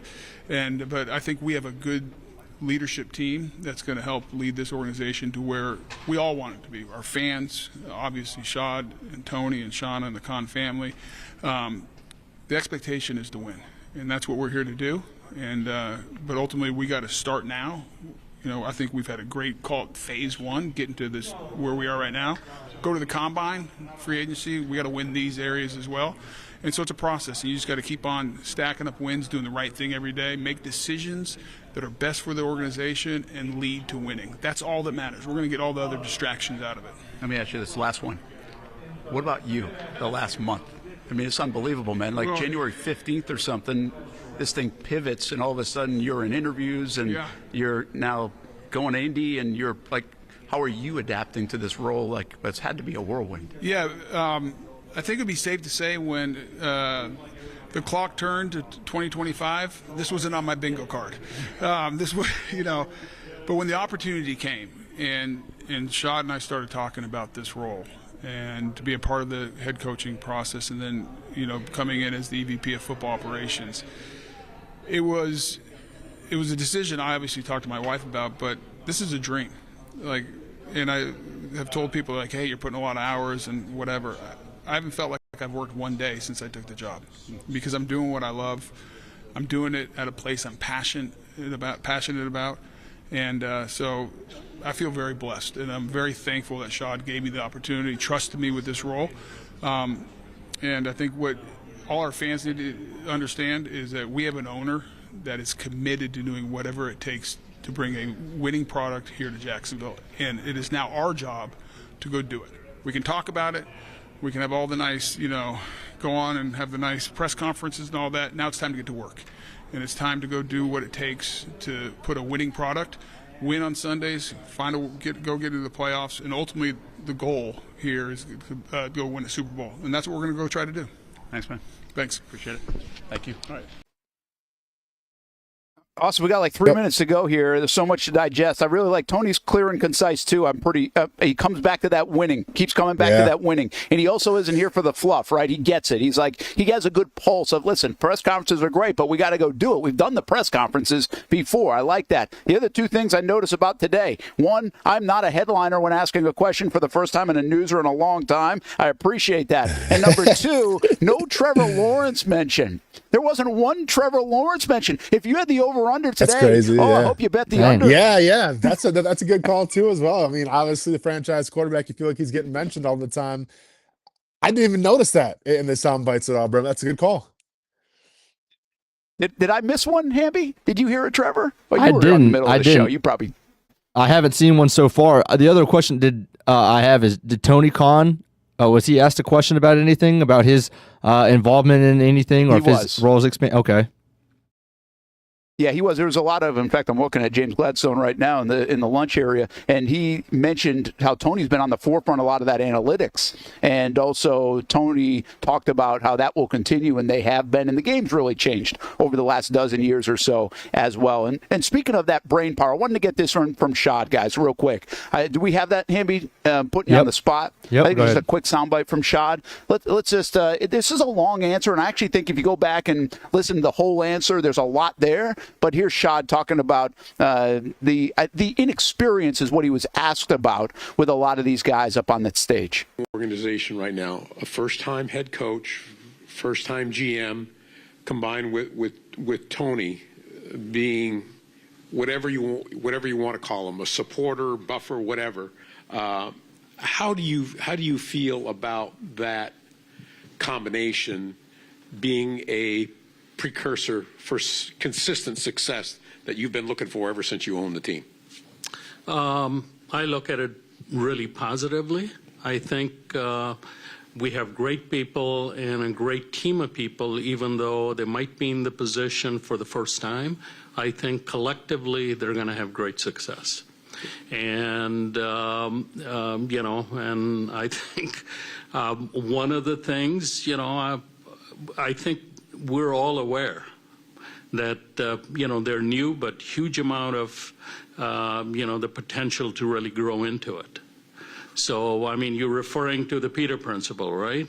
So that is, we've talked about it. You want to be aware of it. I asked everyone, not only here, but our coaching staff that are in that position for the first time, just to be aware of that concept. But look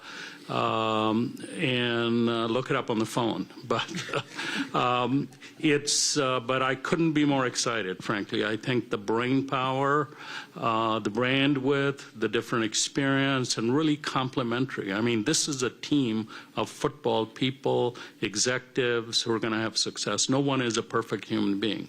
And this isn't about, hey, I got X years of experience in something. A lot of times it turns out to be 1 year of experience X times over. I mean, this is, I just think the brain matter here is going to be great for the Jaguars.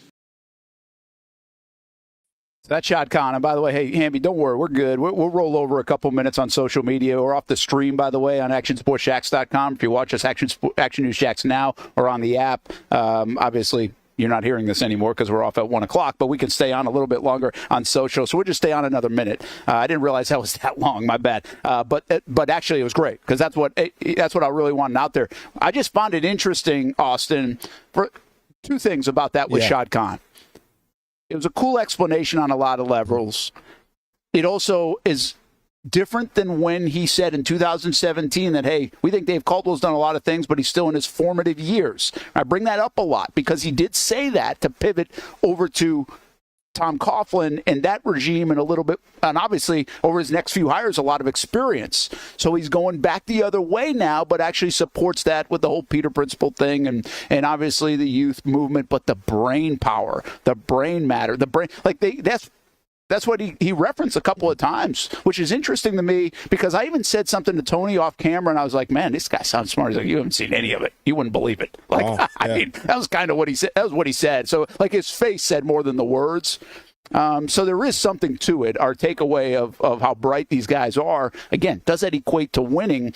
But I just thought Shad was pretty good there about how he views what he now has at that table. No, without a doubt. And it's really... It is a good call, man, because, and like you mentioned, Brett, like you can just tell, like there is the book smarts there, right? And I think once again, if you can couple that with some street smarts, you might have something special there. But I do like the enthusiasm. I do like the excitement. And listen, the thing about this from Shad Khan's perspective too, right? Where a businessman who I'm sure he's used to, like when he puts his name on something, he's used to it going right away, right? Like that's how you become a billionaire, is that you have success, you hire the right people. And this has been a learning experience with Shad Khan as well, right? A never-ending learning experience. He said that himself. But it is great to hear the fact that you feel like now maybe this wasn't the regime that he envisioned when he first started this gig, but now maybe this is the regime that's going to propel him into a new stratosphere.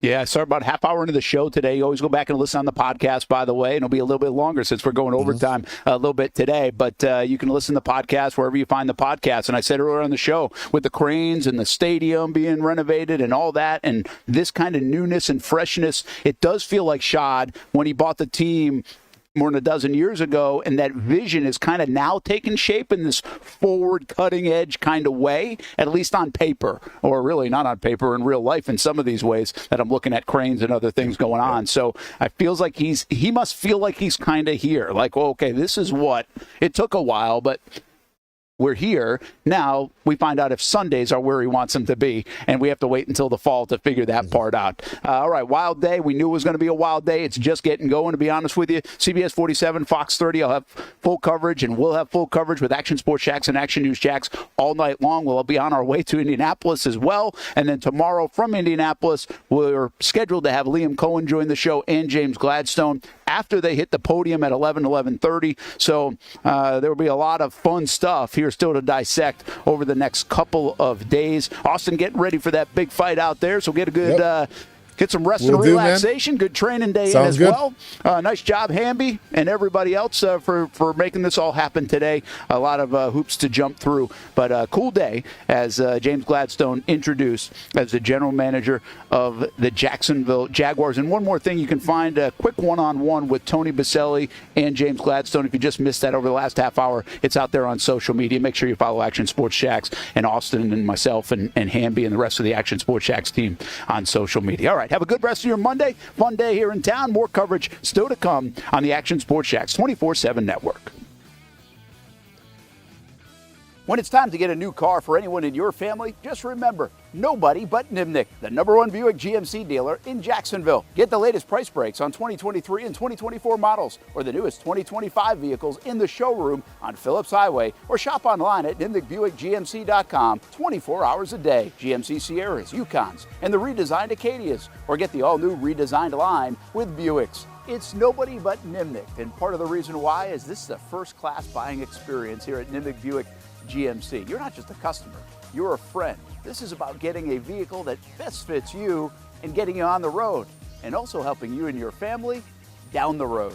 Nimnick has a treating you right guarantee, courtesy, respect, fairness. And most Buicks, GMCs, and Jacksonville's only Car Bravo dealer, nobody but Nimnick. Who has put in the most years and stands behind a better experience? Nobody but Nimnick. GMC, we are professional grade.